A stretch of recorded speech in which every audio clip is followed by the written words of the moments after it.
Hello and welcome to all of you. आप सभी लोगों का बहुत बहुत स्वागत है। मेरे पास बहुत सारे बच्चों के सीए फाइनल के बच्चों के डाउट आ रहे थे विद रिस्पेक्ट टू कंसोलिडेशन। किसी को कोई एडजस्टमेंट में दिक्कत हो रही थी, किसी को कोई एडजस्टमेंट में दिक्कत हो रही थी। इसीलिए हमने ये वीडियो बनाई है कि आपके पास examination MTP RTP study material उसमें जो भी क्वेश्चंस पूछे गए हैं उसमें से कुछ 7-8 क्वेश्चन मैंने निकाले हैं जिसके अंदर मेजर एडजस्टमेंट है और जहां पे सबसे ज्यादा चैलेंज भी आ रहा है जो मैंने क्वेरीज को देखा है। तो उसके लिए अपन वो 7-8 क्वेश्चन डिस्कस करेंगे ताकि आपके कॉन्सेप्ट फिर से ब्रशअप हो सके एंड आपको थॉट प्रोसेस समझ में आ सके कि कंसोलिडेशन के टाइम पे आपको किस तरीके से कॉन्सेप्ट को समझना है एंड उसको लगाना है अपने सवाल पे। उससे पहले क्वेश्चन को शुरू करने से पहले मैं दो कॉन्सेप्ट डिस्कस करना चाहूंगा जिसके ऊपर बहुत सारे बच्चों को चैलेंज आ रहा था, ताकि मेरी जो आगे के क्वेश्चंस हैं उसके अंदर दिक्कत ना आए। पहला है डेफर्ड टैक्स का कॉन्सेप्ट कंसोलिडेशन के टाइम पे। तो देखो, मैंने आपको क्या समझाया था भाई। एक एस लिमिटेड है, एस लिमिटेड सबको खरीदा जा रहा है, ठीक है। उसकी किताबों में 30 रुपीज की डेफर्ड टैक्स लाइबिलिटी आ रही है। ये उसने कैसे कैलकुलेट कर रखी होगी? ऑब्वियसली उसने account base minus tax base, एक एसेट के केस में 100 रुपीज आया एंड टैक्स रेट 30% लगा के 30 रुपए की उसने डेफर्ड टैक्स लाइबिलिटी निकाल रखी है। उसका अकाउंट बेस कितना था? 250 का। उसका टैक्स बेस था 150 का और डिफरेंस आया टैक्सेबल डिफरेंस, उस पर 30% उसने निकाल के 30 रुपए का डेफर्ड टैक्स लाइबिलिटी निकाल रखी है। अब जब आप आए खरीदने के लिए, एच लिमिटेड उसे खरीदने के लिए आया तो उसने 250 रुपए की फेयर वैल्यू बढ़ा दी। उसने कहा कि इस एसेट की फेयर वैल्यू 400 रुपए है। टैक्स बेस तो सेम रहा 150। तो अब रिवाइज टैक्सेबल डिफरेंस हो गया for the purpose of consolidation 250। DTL कितना बनना चाहिए था? 75। 30 रुपए का बना हुआ है, एडिशनल आप 45 का बना करके चलते हो। इसको आप कैसे निकालते हो? इसको आप ऐसे निकालते हो कि भाई मेरी फेयर वैल्यू में चेंज कितना आया? मेरी फेयर वैल्यू में चेंज आया 150 रुपए का। 150 रुपए से मेरा अकाउंट बेस बढ़ गया, बट मेरा टैक्स बेस नहीं बढ़ा। वो तो मेरा सेम ही रहेगा, वो जीरो रहा। हेंस मेरा टैक्सेबल डिफरेंस और बढ़ गया। कितने से बढ़ गया? 150 से बढ़ गया। 30% से अल्टीमेटली मेरा क्या बढ़ गया? डेफर्ड टैक्स लायबिलिटी बढ़ गया। इसी तरीके से आप अपने कंसोलिडेशन में निकालते हो। कई बच्चे एक और तरीका लगाते हैं, मैं वो भी डिस्कस कर देता हूं। वो कहते हैं कि भाई 400 का मेरा फेयर वैल्यू था माइनस अकाउंट बेस 250, तो 400 माइनस 250 इंटू 30% करते हैं तो भी 45 आ जाता है। एक बात को कहने के 10 तरीके हैं कि 400 माइनस 250 भी वही चीज है जो ये चीज है, ठीक।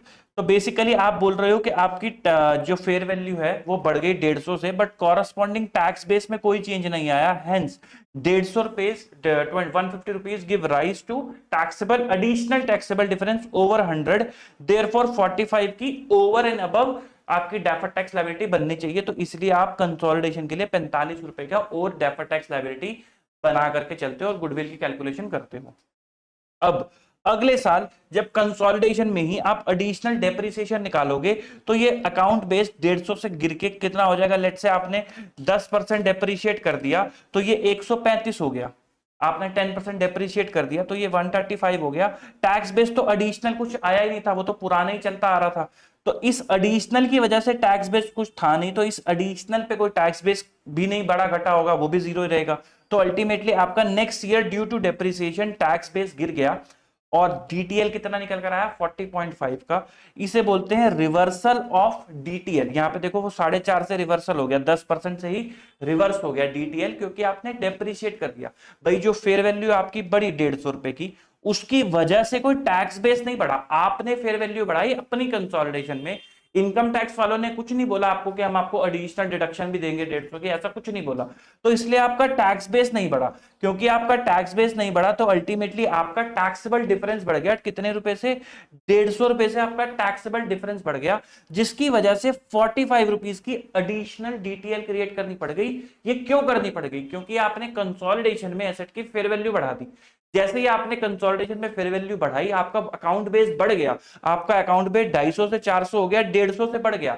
इस 150 के बढ़ने पे आपका कॉरस्पॉन्डिंग टैक्स बेस नहीं बढ़ा, वो उतना ही था। तो जो बड़ा ये 150 ही बड़ा, अकाउंट बेस में जो चेंज आया, टैक्स बेस में कोई चेंज नहीं आया। Hence it will give rise to additional deferred tax liability. यही आपका कंसोलिडेशन का इंपैक्ट निकल कर आता है। जो बच्चे 400 माइनस 250 करते हैं वो भी कर लेना, उनका भी 45 का ही आएगा। वो भी अल्टीमेटली यही अप्रोच लगाते हैं, बट कहने का तरीका अलग है। फिर जब आपने एक साल कंसोलिडेशन कर दिया, फिर अगले साल फिर करोगे, उसके अगले साल फिर करोगे, लेकिन डेप्रिसिएशन करोगे। अब आप डेप्रिसिएशन 250 पे थोड़ा ना लगाओगे, कंसोलिडेशन में तो आप 400 पे लगाओगे, यानी कि इस 150 पे भी डेप्रिसिएशन लगेगा। बट इसकी वजह से कोई टैक्स बेस नहीं बढ़ा था, तो उस पर कोई एडिशनल डेप्रिसिएशन टैक्स में नहीं लगेगा, हेंस ये जीरो ही रहेगा। इस 150 पे 10% का डेप्रिसिएशन तो लगा, लेकिन इस 150 की बढ़ने की वजह से टैक्स बेस नहीं बढ़ा, हेंस वहां पे कोई एडिशनल डेप्रिसिएशन नहीं लगा। तो नेक्स्ट ईयर आपका टैक्सेबल डिफरेंस कितना आ गया 135, उस पे 30% लगाया तो कितना आ गया 40.5। तो हमने देखा भाई ओपनिंग में लास्ट ईयर क्लोजिंग में 45 का डीटीएल था, अब 40.5 का डीटीएल है, तो आपने डीटीएल 4.5 से रिवर्स कर दिया, which is equal to 10% of 45, because आपने 10% से अकाउंट बेस कम कर दिया। ठीक, तो आई होप ये वाली बात आपको समझ में आई होगी कि भाई ये आपका अकाउंट बेस है और ये आपका टैक्स बेस है, इनका डिफरेंस आप लेते हो ना, ये जो डिफरेंस है ये आपका डेफर्ड टैक्स को राइज करता है। अब भाई ये यही रहा, ये बढ़ गया, तो आपका इसके बढ़ने की वजह से जो एडिशनल इंपैक्ट आया ड्यू टू कंसोलिडेशन, वही आपका कंसोलिडेशन में डीटीएल बनता है। अब मैंने आपको कहा ये बढ़ा तो आपने डीटीएल बना दिया, ये तो यहीं का यही था। अब अगले साल डेप्रिसिएशन की वजह से ये वैल्यू गिरी, तो जो एडिशनल डीटीएल बनाया था वो रिवर्स हो गया ना। जो 45 का, जब ये वैल्यू 250 थी, आपने 150 से बढ़ा दी, इससे 45 का डीटीएल बन गया, फिर 150 से 135 करी, तो 45 का डीटीएल भी तो रिवर्स हो जाएगा ना 10% से, ये वही 4.5 है। ठीक, तो आई होप आपको डीटीएल वाली बात क्लियर हुई होगी। दूसरी चीज जो मेरे को आपके साथ डिस्कस करनी है वो है कि कोर क्रक्स क्या होता है आपके कंसोलिडेशन में। तो देखो, आप किसी एक एच लिमिटेड किसी एक पर्टिकुलर डे पे एक्वायर करती है कंपनी को, जिसको बोल देते हैं अपन लोग डेट ऑफ एक्विजिशन। हम लोगों का कोर ऑब्जेक्टिव एक ही ऑब्जेक्टिव रहता है जो दिमाग में रखना है, कि हमें इस दिन, जिस दिन डेट ऑफ एक्विजिशन है, उस दिन क्या निकालना होता है, आइडेंटिफाइबल नेट एसेट कंपनी की क्या है। अब नेट एसेट, आप चार्टर्ड अकाउंटेंट हो, आप लोग जानते हो नेट एसेट निकालने के लिए दो तरीके होते हैं, एसेट माइनस लायबिलिटी या फिर share capital plus reserve. Generally question इस पे आता है कि शेयर कैपिटल प्लस रिजर्व के ऊपर आता है, उसके थ्रू आपको नेट एसेट निकालनी होती है।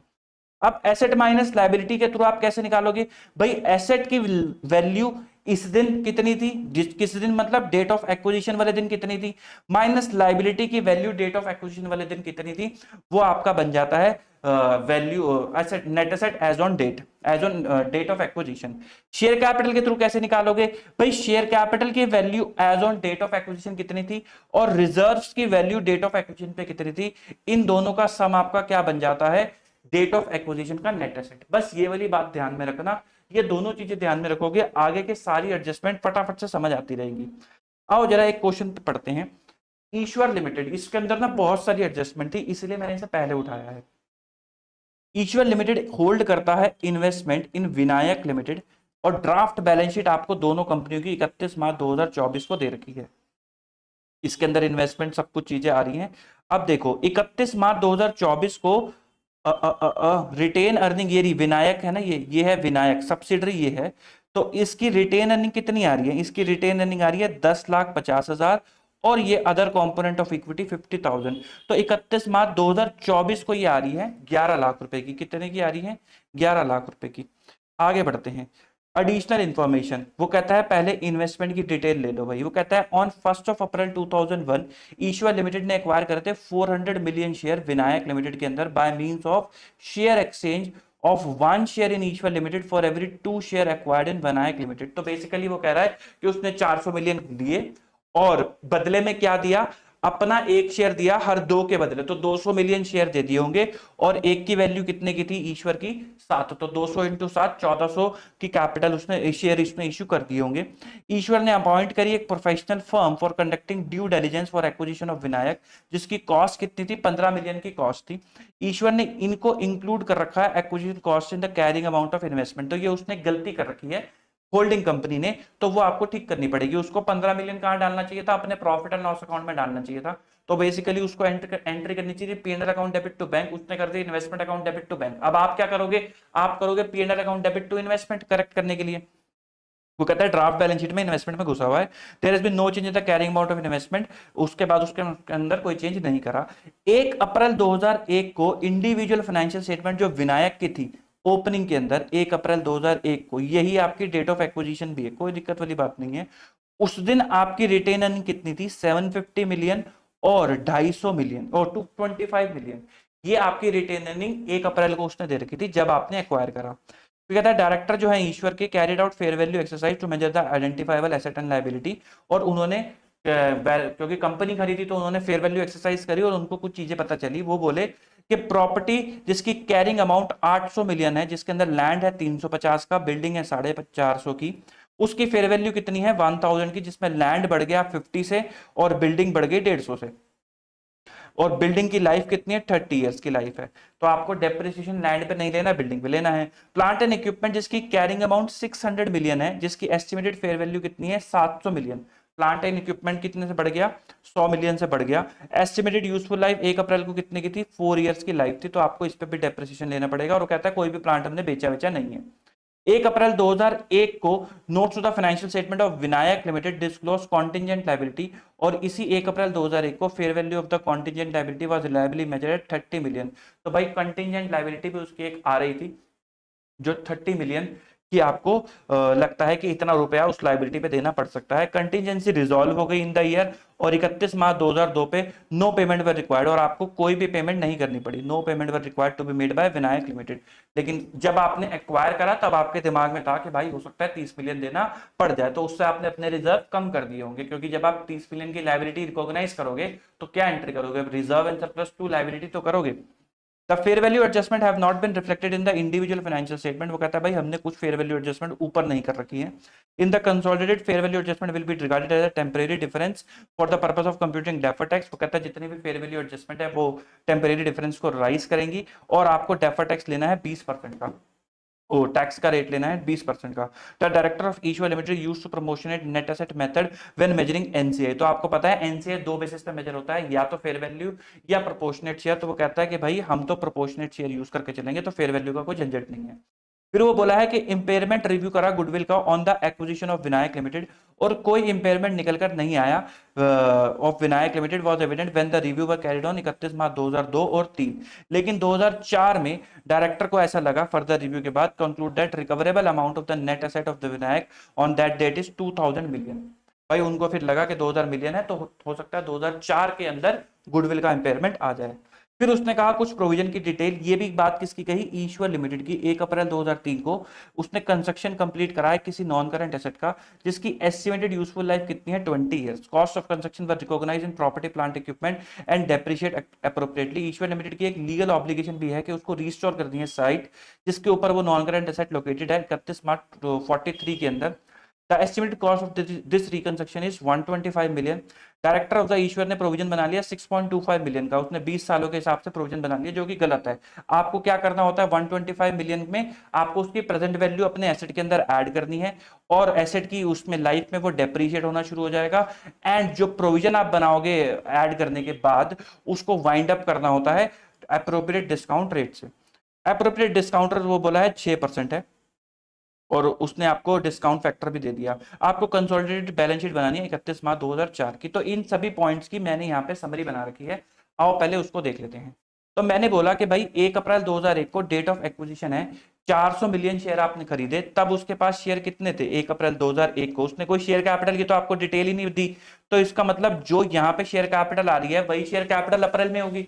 अगर विनायक कोई इश्यू करता तो वो आपको बताता, तो ये आपको इन थाउजेंड है, तो हेंस 500 मिलियन की आपके पास वो हो गई कैपिटल। तो हमने कहा कि भाई साहब 400 में से 500 मिलियन 4/5 80% शेयर उसने खरीद रखा है। कितना 80%, यहाँ पे 80% शेयर उसने खरीद रखा है।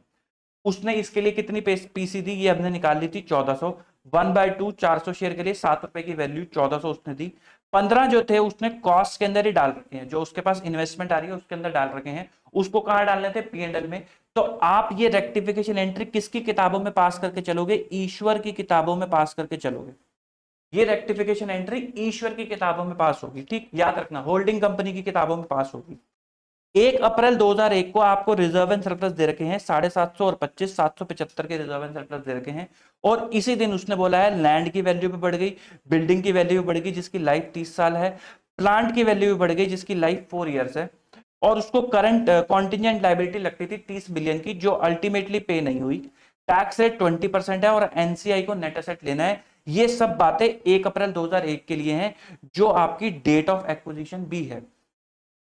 क्या मैं यहां पे एक लाइन खींच के ये बोल दूं कि ये आपकी लक्ष्मण रेखा है? लक्ष्मण रेखा का मतलब क्या है कि आपको इस दिन के नेट एसेट देखने हैं। नेट एसेट मतलब इस दिन कैपिटल कितनी थी और इस दिन रिजर्व्स कितने थे कंपनी के, जो हमने एक्वायर करे, आपको वो देखने होंगे, वो निकालने हैं। बस दिमाग में एक ऑब्जेक्टिव रखो कि आपको यहां पे वो निकालना है, ठीक। अब आपको यहां से लेके यहां तक का पीरियड क्या है, ये आपका पोस्ट एक्विजिशन पीरियड है, बोले तो आफ्टर डीओए। तो ये सारी एडजस्टमेंट आपकी आफ्टर डीओए की हैं। यहां तक की, इस दिन तक की एडजस्टमेंट आपकी डीओए तक की एडजस्टमेंट है। 31 मार्च 2002 में उन्होंने कोई एडजस्टमेंट बोली नहीं। 2003 में वो बोले कि होल्डिंग कंपनी ने, ये कांड भी होल्डिंग ने ही कर रखा है, कि 125 मिलियन की जगह 6.25 मिलियन प्रोवाइड फॉर कर रखा है। एंड आपको इसके लिए होल्डिंग कंपनी की किताबों में क्या क्या एंट्री डालनी पड़ेगी? आप कहोगे पीपीई अकाउंट डेबिट, आप 125 की प्रेजेंट वैल्यू निकालोगे तो 39 रुपीज से आप अपना पीपीई बढ़ाओगे। जो उसने 6.25 का प्रोविजन प्रोवाइड फॉर कर रखा है, उसकी एंट्री रिवर्स करोगे। उसकी किताबों में प्रोविजन क्रेडिट आ रहा होगा, आप डेबिट करके पीएनएल को क्रेडिट कर दोगे, क्योंकि उसने पीएनएल टू प्रोविजन एंट्री डाल रखी होगी। फिर जो प्रोविजन 39 का आपने बनाया है, आप उसकी वाइंडिंग अप की एंट्री लोगे, PNL account debit to provision. ये सब चीजें कहां होनी चाहिए थी? ये सब चीजें वैसे तो स्टैंड अलोन के अंदर ही होनी चाहिए थी, लेकिन आप कंसोलिडेशन के टाइम पे इनको ठीक कर रहे हो। ये कहां ठीक कर रहे हो? ये आप होल्डिंग की किताबों में ठीक कर रहे हो, ये याद रखना। ये भी आप होल्डिंग की किताबों में ठीक कर रहे हो, ये भी आप होल्डिंग की किताबों में ठीक कर रहे हो। फिर 31 मार्च 2024 को इंपेयरमेंट करी और रिकवरेबल अमाउंट निकला है 2000। और रिजर्व एंड सरप्लस इस दिन सब्सिडरी के कितने थे? 1100 मिलियन। हमने भी टोटल करा था तो 11 ही आ रहा था। तो 1100 मिलियन के रिजर्व एंड सरप्लस थे। तो पहला ऑब्जेक्टिव है आपका, आपको इस दिन के क्या निकालने हैं? नेट एसेट निकालने हैं कि सब्सिडरी के पास नेट एसेट कितने थे, यानी कि सब्सिडरी का sum total of capital plus sum total of reserve कितना था। ये आपको कब निकालना है? 1/4/2001 को, ठीक। तो मैंने कहा आओ जरा निकालते हैं। सबसे पहले हमने ये कहा कि सब्सिडरी ने 1100 मिलियन के उसके यहाँ पे प्रॉफिट्स थे, और यहाँ पे प्रॉफिट 775 मिलियन के थे। तो ड्यूरिंग द ईयर, यानी कि यहां से लेके यहां तक उसने प्रॉफिट्स कमाए होंगे, तो मैंने वो निकाले। मैंने कहा 775 ओपनिंग थे, 1100 क्लोजिंग थे, तो ड्यूरिंग द पीरियड उसने 325 मिलियन कमाया। ये कब से कब तक का है? ये 1/4/2001, या फिर ये बोल लो ये 2/4/2001 से लेके आपका 31 मार्च 2004 तक का है, या 2021 से 24 तक का है, क्योंकि 1 अप्रैल तक का तो आपने ले रखा है। ये ओपनिंग आपका 1 अप्रैल तक का, ये 775 1 अप्रैल का ही था, ठीक। तो ये 2 अप्रैल से उसने कमाना शुरू करा और 31 मार्च 2024 तक 325 कमाया। फिर मैंने कहा कि बताओ भाई 1 अप्रैल ये कब से कब तक है? सिंस इनकॉर्पोरेशन से लेके 1 अप्रैल 2001 तक कितने प्रॉफिट्स और कैपिटल थे, तभी नेट एसेट निकलेगी एज ऑन 1 अप्रैल 2001। फिर 1 अप्रैल 2001 के बाद 2 अप्रैल 2002, यहां पे डेट थोड़ी सी ठीक करनी पड़ेगी, ये तो पीडीएफ है। 2 अप्रैल 2002 से लेके 31 मार्च 2004 तक के, यानी कि पोस्ट 3 इयर्स के प्रॉफिट कितने थे? तो भाई 775 आपका 1 अप्रैल को एग्जिस्ट करता था, तो वो मैंने लिख दिया भाई, ओपनिंग आपका 1 अप्रैल को ही एग्जिस्ट करता था। 325 आपने बोला कि सर यहां से यहां तक में कमाया है, आपको यहां तक निकालना है, तो यानी कि 325 आपने पोस्ट में ही कमाया है, तो वो मैंने पोस्ट में लिख दिया। तो मेरा टोटल आ गया कि मैंने 1 अप्रैल तक इतने प्रॉफिट्स थे और उसके बाद इतने प्रॉफिट्स थे, ठीक। पहली एडजस्टमेंट जो आपने 1 अप्रैल को ही करी, आपने लैंड की वैल्यू बढ़ा दी। जब आप लैंड की वैल्यू बढ़ाओगे तो आप रिवैल्यूएशन रिजर्व लेके जाओगे थ्रू ओसीआई, सही, लेकिन अल्टीमेटली आपके रिजर्व तो बढ़ेंगे, अदर इक्विटी बढ़ेगी। तो यानी कि 1 अप्रैल को ही 50 रुपीज से 50 मिलियन से आपके रिजर्व बढ़ गए। फिर फेयर वैल्यू ऑफ बिल्डिंग आपने बढ़ाई, उससे भी 1 अप्रैल को ही आप करोगे तो वो 150 से आपके 1 अप्रैल के ही रिजर्व बढ़ जाएंगे। और फेयर वैल्यू ऑफ प्लांट भी आपने निकाला 100 रुपीज से, 100 मिलियन से, तो उस दिन के आपके रिजर्व, रिवैल्यूएशन रिजर्व की वजह से आपके रिजर्व बढ़ जाएंगे। फिर हमने कहा कि डेप्रिसिएशन, बिल्डिंग पे भी डेप्रिसिएशन लगेगा और प्लांट पे भी डेप्रिसिएशन लगेगा। उसने क्या बोला था? बिल्डिंग के लिए लाइफ उसने बोली थी 30 ईयर्स की, तो ये 150 की वजह से आपको 30 का एडिशनल डेप्रिसिएशन आएगा। इस 150 की वजह से आपको 30 लाइफ के हिसाब से एडिशनल डेप्रिसिएशन आएगा। तो मैंने कहा 150 30 ईयर्स में जो है उस डिवाइड होगा, एडिशनल डेप्रिसिएशन लेकर आएगा मेरे पीएनएल में। और मेरे को कितने साल देने हैं? 1, 2 और 3, तो 3 सालों का डेप्रिसिएशन लेना है। तो मैंने निकाला, मैंने कहा 150 का एडिशनल मेरा पीपी बढ़ गया, 30 इयर्स की यहां से लाइफ है, इनटू 3 इयर्स का मेरे को डेप्रिसिएशन निकालना है, जो निकल कर आ गया 15 रुपए, 15 मिलियन। तो 15 मिलियन मैंने पोस्ट से माइनस करा। क्यों मैंने पोस्ट से माइनस करा? क्योंकि मैंने कहा कि वो डेप्रिसिएशन तो इस पीरियड में लगेगा, तो मैंने 15 में यहां से माइनस कर दिया। फिर प्लांट का उसने क्या बोला है, प्लांट की लाइफ है 4 इयर्स की, तो ये जो एडिशनल हुआ है प्लांट 100, ये भी डेप्रिशिएट होगा। तो मैंने निकाला 100 डिवाइडेड बाय 4 इंटू 3, तो 75 मिलियन आ गया, जो प्लांट पे एडिशनल डेप्रिसिएशन लगेगा। इसका भी सेम लॉजिक है। क्यों आपने पोस्ट में लिखा? क्योंकि ये सब चीजें 1 अप्रैल के बाद होंगी। जो भी चीज 1 अप्रैल तक होगी वो मेरा डीओए तक का पार्ट है, या फिर प्री का बोल दो। इसको प्री की जगह आप अप टू डीओए भी बोल सकते हो, अप टू डीओए भी बोल सकते हो, और आफ्टर डीओए भी बोल सकते हो, उससे अगर ज्यादा क्लैरिटी मिलती है तो ठीक। तो अप टू डीओए मेरे रीवैल्यूएशन रिजर्व बढ़ेंगे, आफ्टर डीओए इनके ऊपर एडिशनल डेप्रिसिएशन लगेगा। अप टू डीओए आपने माना था कि भाई 30 मिलियन देने पड़ सकते हैं लायबिलिटी के, तो वो मैंने घटा दिए। आफ्टर डीओए आप बोले कि भाई 30 मिलियन नहीं देने पड़ेंगे, 30 मिलियन नहीं देने पड़ेंगे, हेंस आपके रिजर्व बढ़ जाएंगे। जो एंट्री इसकी करी थी वो यहाँ पे रिजर्व कर दो, रिवर्स कर दोगे, लेकिन वो बाद के पीरियड में करोगे, क्योंकि वो बाद में पता चला। ऑल्दो मेजरमेंट पीरियड की एडजस्टमेंट होती है, बट उसने बोला नहीं है तो हम नहीं ले रहे, ठीक। तो ये आ गया 30 मिलियन। तो आपके total reserve up to DOA कितने आ जाएंगे? 1045 के, और यहां पे कितने आ जाएंगे? 265 के। और अगर मैं सिंस इनकॉर्पोरेशन से अप्रैल तक और 2 अप्रैल से लेके 31 मार्च 24 तक इन दोनों का टोटल कर दूं, तो मेरे पे एज ऑन 31 मार्च 2024 का नंबर आ जाएगा, जो मैंने टोटल के कॉलम में लिख रखा है कि भाई ये इसका टोटल, ये इसका। आप सोचो ना, आप इनकॉर्पोरेशन से 1 अप्रैल 2021 तक तो यहां ले रहे हो, फिर उसके बाद 2 अप्रैल 2021 से लेके 31 मार्च 2024 तक यहां ले रहे हो, तो इन दोनों का टोटल क्या हो गया? 31 मार्च 2024 तक की तो हो गया, ठीक। तो मैंने कहा ये आपका अमाउंट आ गया 1310 अप टू 31 मार्च 2024। फिर उसके बाद भाई जो अभी हमने डेफर टैक्स का कॉन्सेप्ट समझा, सब्सिडरी ने तो पुरानी जो बुक वैल्यूज आ रही हैं उस पर डेफर टैक्स बना रखा है। कंसोलिडेशन में आपने ये तीनों चीजें बढ़ा दी, इनकी फेयर वैल्यू बढ़ा दी, बट कॉरस्पॉन्डिंग टैक्स बेस नहीं बढ़ा, hence it will give rise to taxable difference, जिस पे आपको डेफर टैक्स लायबिलिटी बनानी पड़ेगी। तो मैंने डीटीएल बनाया 50 प्लस 150 प्लस 100, 20% का उसने टैक्स रेट दे रखा था। डीटीएल बनाओगे तो रिजर्व कम हो जाएंगे, तो मैंने 60 से रिजर्व आपके कम कर दिए। कॉन्टिजेंट लायबिलिटी की पेमेंट करोगे, खर्चा क्लेम करोगे, और ये भी सब्सिडरी की किताबों में नहीं आ रही, क्योंकि उसके लिए तो कंटिजेंट है, आपने अपनी रिजर्व के अंदर प्रोवाइड फॉर करी है। तो क्योंकि आप प्रोवाइड फॉर कर रहे हो तो खर्चा क्लेम करोगे, hence it will give rise to defer tax asset. तो मैंने 30 का 20% डेफर टैक्स एसेट भी बना दिया, कॉन्टिजेंट पे डेफर टैक्स एसेट बना दिया, और जो एसेट मेरे बड़े थे उस पर डेफर टैक्स लायबिलिटी बना दी। आगे फ्यूचर में जब ये डेप्रिसिएशन लग गया, तो आपका डेफर टैक्स जो लायबिलिटी के 60 बना था ये रिवर्स हो जाएगा, जैसे हमने अभी समझा भी था एग्जांपल के अंदर।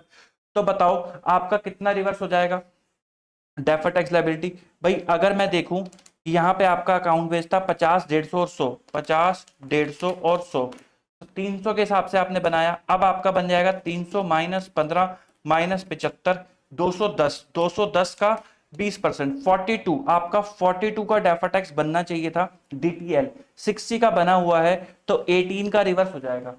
डेफर टैक्स आपका कितने का रिवर्स हो जाएगा? 18 का रिवर्स हो जाएगा। ये ऐसे भी निकल सकता है, डेप्रिसिएशन का टोटल इनटू 20% 18, ये ऐसे भी निकाल सकते हो, बट क्योंकि बैलेंस शीट अप्रोच चलती है इंड एस में, तो मैंने आपको उसी तरीके से बताया कि भाई इस दिन आपका अकाउंट बेस रिवाइज कितना आएगा? वो आएगा 150 प्लस 50 प्लस 100 माइनस 15 माइनस 75, तो जो भी यहाँ पे नंबर आएगा टैक्स बेस उसका 0 होगा, उस पर 20% लगाओगे तो 42 आ जाएगा। 42 होना चाहिए, 60 बना हुआ है, 18 की रिवर्सल कर दो, तो 42 मार्च में होना चाहिए, 18 की रिवर्सल, 60 बना हुआ है। कंटिजेंट लायबिलिटी जब आपने बोला, जो आपने प्रोवाइड फॉर कर रखी थी, अब आपने बोला कि उसकी कोई पेमेंट नहीं करनी पड़ेगी, तो उससे कॉरस्पॉन्डिंग डेफर टैक्स एसेट भी आप रिवर्स कर दोगे, तो यहाँ पे वो डेफर टैक्स 0 हो जाएगा, और पोस्ट पीरियड में आप उसको रिवर्स कर दोगे। तो ये निकल कर आ गए आपके पोस्ट के प्रॉफिट, और ये निकल कर आ गए आपके एज ऑन डीओए के प्रॉफिट्स। ठीक, हमने सारी एडजस्टमेंट जो थी वो कवर कर ली। अब होल्डिंग को मिलेगा इसका 80 और एनसीआई को मिलेगा इसका 20। ठीक, आगे बढ़ते हैं गुडविल सीआर पे। तो गुडविल सीआर आपको किस पे निकालनी है? प्रोपोर्शनेट मेथड पे। तो भाई आपने 1400 तो पीसी इशू करी, 1400 तो पीसी इशू करी। इसकी एंट्री क्या डाल रखी है? इसकी एंट्री डाल रखी है इन्वेस्टमेंट टू शेयर कैपिटल 1400 से।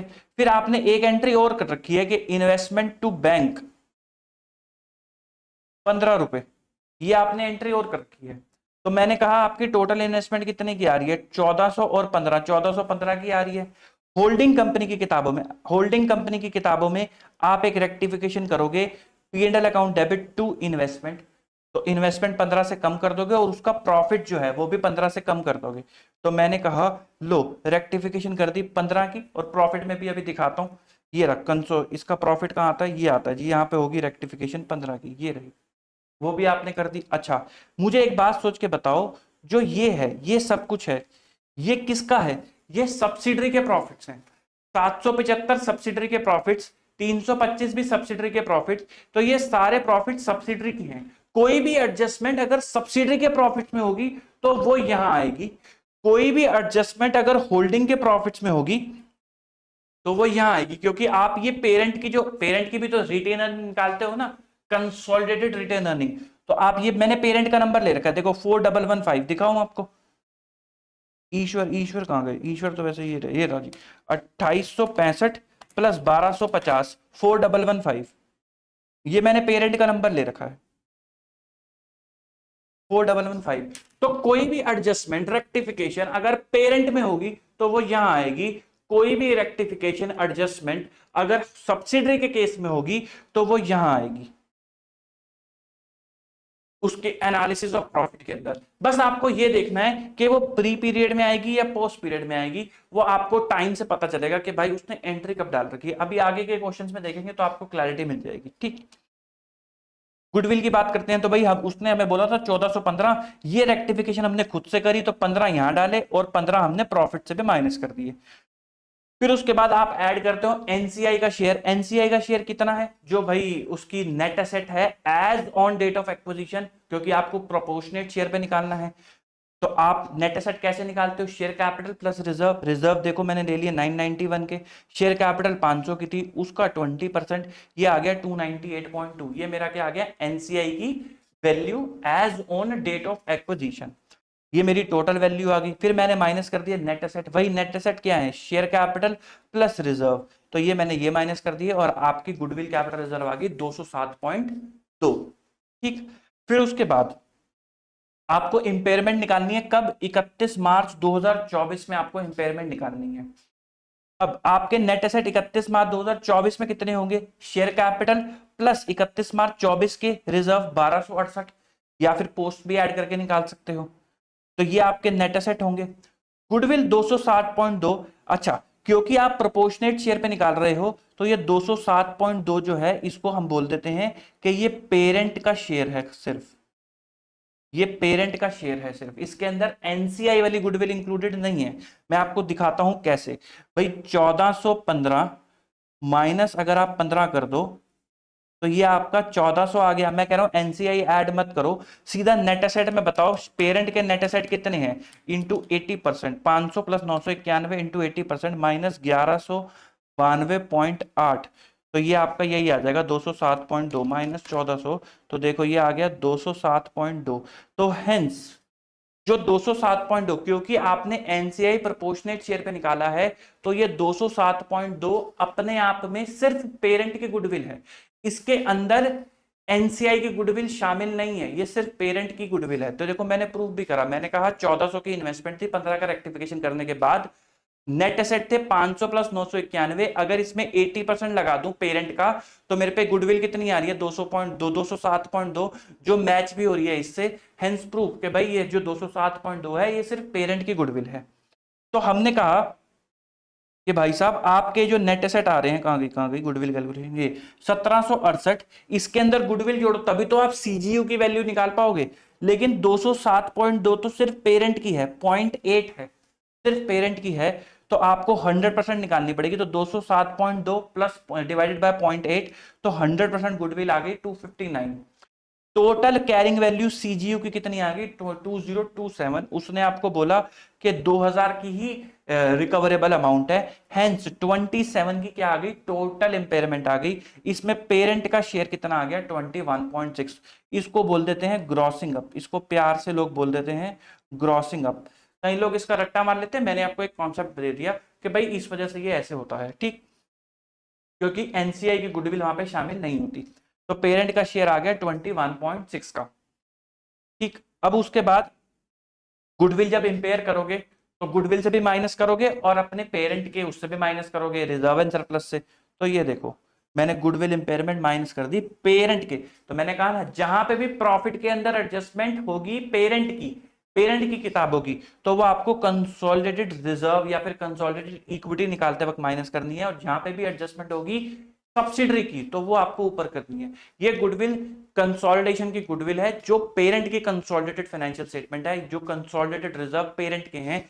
हेंस ये आप माइनस करोगे गुडविल इंपेयरमेंट कंसोलिडेटेड रिजर्व से, जो कि है 21.6। और ऑब्वियसली 21.6 आप गुडविल से भी माइनस करोगे तो बैलेंस शीट के अंदर 207.2 माइनस 21.6 185.6 की गुडविल जो है नेट में दिखेगी। कहाँ गई 185.6, ये पूरे नंबर लिखे हैं तो 185 600 आ रहा है, 185.6 की गुडविल दिखेगी, हमने डायरेक्ट यहां से माइनस कर रखी है, ठीक। उसके बाद गुडविल इंपेयरमेंट हो गई। आप निकालते हो एनसीआई। एनसीआई कैसे निकालते हो, जो वैल्यू थी डीओए पे 298.2 आप ऐड कर देते हो post profit. Post profit NCI के कितने हैं 55.4, तो मैंने 55.4 ऐड कर दिए, वैल्यू आ गई 353.6। तो 31 मार्च 2024 में आपके पास एनसीआई भी आ गया, आपके पास वो भी आ गया, गुडविल की वैल्यू भी आ गई इंपेयरमेंट के बाद। अब बस आपको कंसोलिडेटेड रिजर्व एंड सरप्लस निकालने हैं। कंसोलिडेटेड रिजर्व एंड सरप्लस के लिए हमने कहा पेरेंट जो वैल्यू आ रही है वो, उसके अंदर गुडविल इंपेयरमेंट जो थी पेरेंट की वो माइनस कर दी, रेक्टिफिकेशन जो पेरेंट की किताबों में थी वो माइनस कर दी, जो भी पोस्ट प्रॉफिट कमाए सब्सिडरी ने उसमें पेरेंट का शेयर कितना था 221.6, हमने वो भी ऐड कर दिया 221.6। कुछ रेक्टिफिकेशन उसने आपको बोला था पेरेंट की किताबों में कर दी है, जिसकी एंट्री आपने यहाँ पे डाल रखी है। आपने पहली एंट्री डाली पीपी टू प्रोविजन, इससे आपके रिजर्व पे कोई फर्क नहीं पड़ा, पीपी पे फर्क पड़ेगा और प्रोविजन पे फर्क पड़ेगा।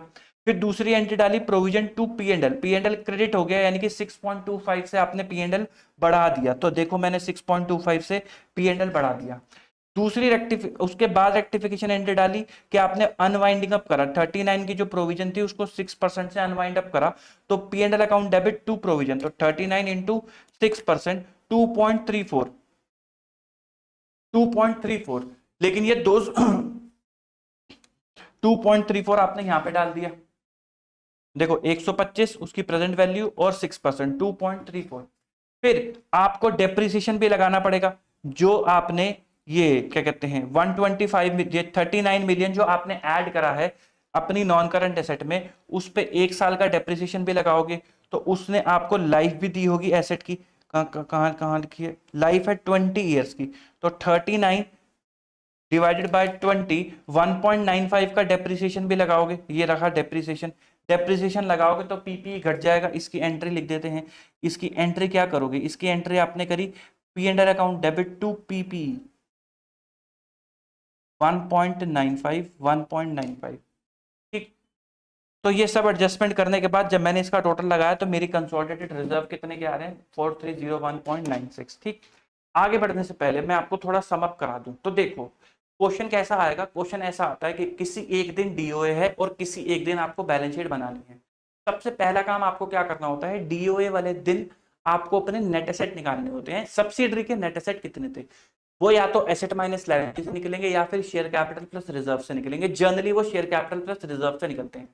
तो आपका पहला काम क्या है कि आपको रिजर्व निकालने हैं on the date of acquisition. आपके रिजर्व्स कितने थे प्लस कैपिटल जितनी थी, तो वो आप ऐड कर दोगे, आपके उस दिन के नेट एसेट आ जाएंगे। जब आप उस दिन के net asset considering all adjustment जो आपको सब्सिडरी के प्रॉफिट्स के अंदर करनी है वो कर दोगे, प्लस शेयर कैपिटल कर दोगे, तो आपके उस दिन के नेट एसेट आ जाएंगे। उससे आप गुडविल सीआर निकाल दोगे। फिर एनसीआई अगर फेयर वैल्यू या फिर प्रोपोर्शनेट शेयर पे है उससे गुडविल सीआर निकाल दोगे। फिर जो पोस्ट प्रॉफिट कमाए सब्सिडरी ने उससे उसको आप एनसीआई में ऐड करके एनसीआई की वैल्यू निकाल दोगे और कंसोलिडेटेड रिजर्व की वैल्यू निकाल दोगे। अगर उसने कुछ पेरेंट की रेक्टिफिकेशन बोली है तो वो भी आपको साथ में करके चलनी पड़ेगी। तो यहाँ पे हमने सारी वैल्यू निकाल दी। उसके बाद हम आगे सीधा बैलेंस शीट पे। तो बैलेंस शीट पे मैंने बोला कि भाई जो जो वैल्यू है और जो जो एडजस्टमेंट है वो सब कर दो। तो बैलेंस शीट की वैल्यू 26,20,000 और 18,50,000।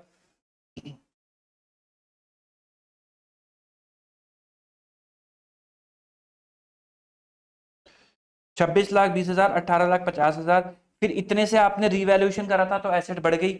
ये आपने डेप्रिसिएशन करा था तो एसेट घट गई। इतने का 39 का आपने एसेट के अंदर वैल्यू ऐड करी थी और 1950 के आपने डेप्रिसिएशन लगाया था वो माइनस कर दी। तो ये आ गई एसेट की वैल्यू। इनटेंजिबल गुडविल 2,7,200 की आई थी, 21,600 की इंपेयरमेंट माइनस कर दी, 1,85,600 ये ऑलरेडी देख चुके थे। इन्वेस्टमेंट 21,15,000 की थी, 14,15 आपने माइनस करी, 14,15,000 माइनस करी। तो देखो कैसे 14,15,000। 14 लाख तो ये क्योंकि इन्वेस्टमेंट से आपने गुडविल निकाली, और 15,000 देखो आपने ये भी माइनस करे। तो मैंने कहा 14,15 आपने माइनस करी तो आपकी इन्वेस्टमेंट की वैल्यू आ गई। करंट एसेट में दोनों की इन्वेंट्री जोड़ दी, दोनों के टीआर जोड़ दिए, दोनों के कैश एंड कैश इक्विवेलेंट जोड़ दिए। लाइबिलिटी में इक्विटी शेयर कैपिटल तो होल्डिंग की ही आएगी। अदर इक्विटी आपने ये निकाल रखी 4301.96, तो वो मैंने सीधा सीधा लिख दी 4301.96। किसी को अगर रिजर्व और इक्विटी निकालना तो 2 मिनट का काम है रिटेन अर्निंग के अंदर। आपको बस उसका पोर्शन ऐड करके यहाँ से माइनस करना है, आपका रिटेन अर्निंग की वैल्यू आ जाएगी। एनसीआई आपने निकाला 3,53,600 का, ये रहा, वो मैंने सीधा लिख दिया 3,53,600 का। प्रोविजन उसकी बुक्स में 6,250 के आ रहे थे।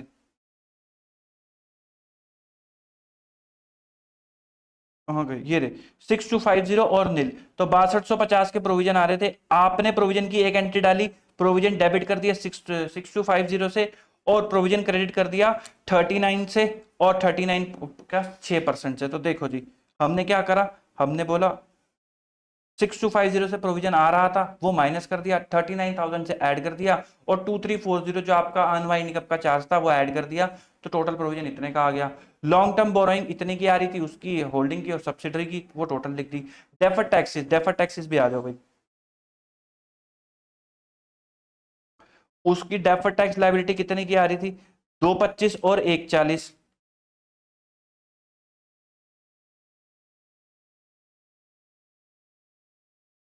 225 और 140 की उसकी डेफर्ड टैक्स लाइबिलिटी आ रही थी। एज ऑन डेट आपकी डेफर्ड टैक्स लाइबिलिटी कितनी की आ रही है, 42 की। या फिर आप इसको प्लस और इसको माइनस करके भी निकाल सकते हो तो भी आ जाएगी भाई। 60 प्लस 6 प्लस 18 माइनस 6, 42 तब भी आ जाएगी। ठीक है, तो आप वैसे भी निकाल सकते हो, वैसे भी निकाल सकते हो। मैंने सीधा 42 ऐड कर रखा है, 42 ऐड कर दिया, ये आ गई आपकी टोटल डेफर्ड टैक्स लायबिलिटी। फिर उसके बाद ट्रेड पेबल और शॉर्ट टर्म बोरोइंग ऐड कर दी और आपकी बैलेंस शीट हो गई मैच। इसके अंदर और कुछ भी नहीं था, बस थोड़ी एडजस्टमेंट होल्डिंग सब्सिडरी की ज्यादा थी कि होल्डिंग के अंदर गलतियां ज्यादा दे दी। वो दे सकता है ना, क्या दिक्कत है। आपको बस एक चीज ध्यान में रखनी है कि आपको डीओए पे नेट एसेट निकालनी है। डीओए पे जो भी नेट एसेट आएगी उससे आपको गुडविल इंक्लूडिंग माइनॉरिटी का जो फेयर वैल्यू या फिर प्रोपोर्शनेट शेयर है उससे गुडविल निकालनी है।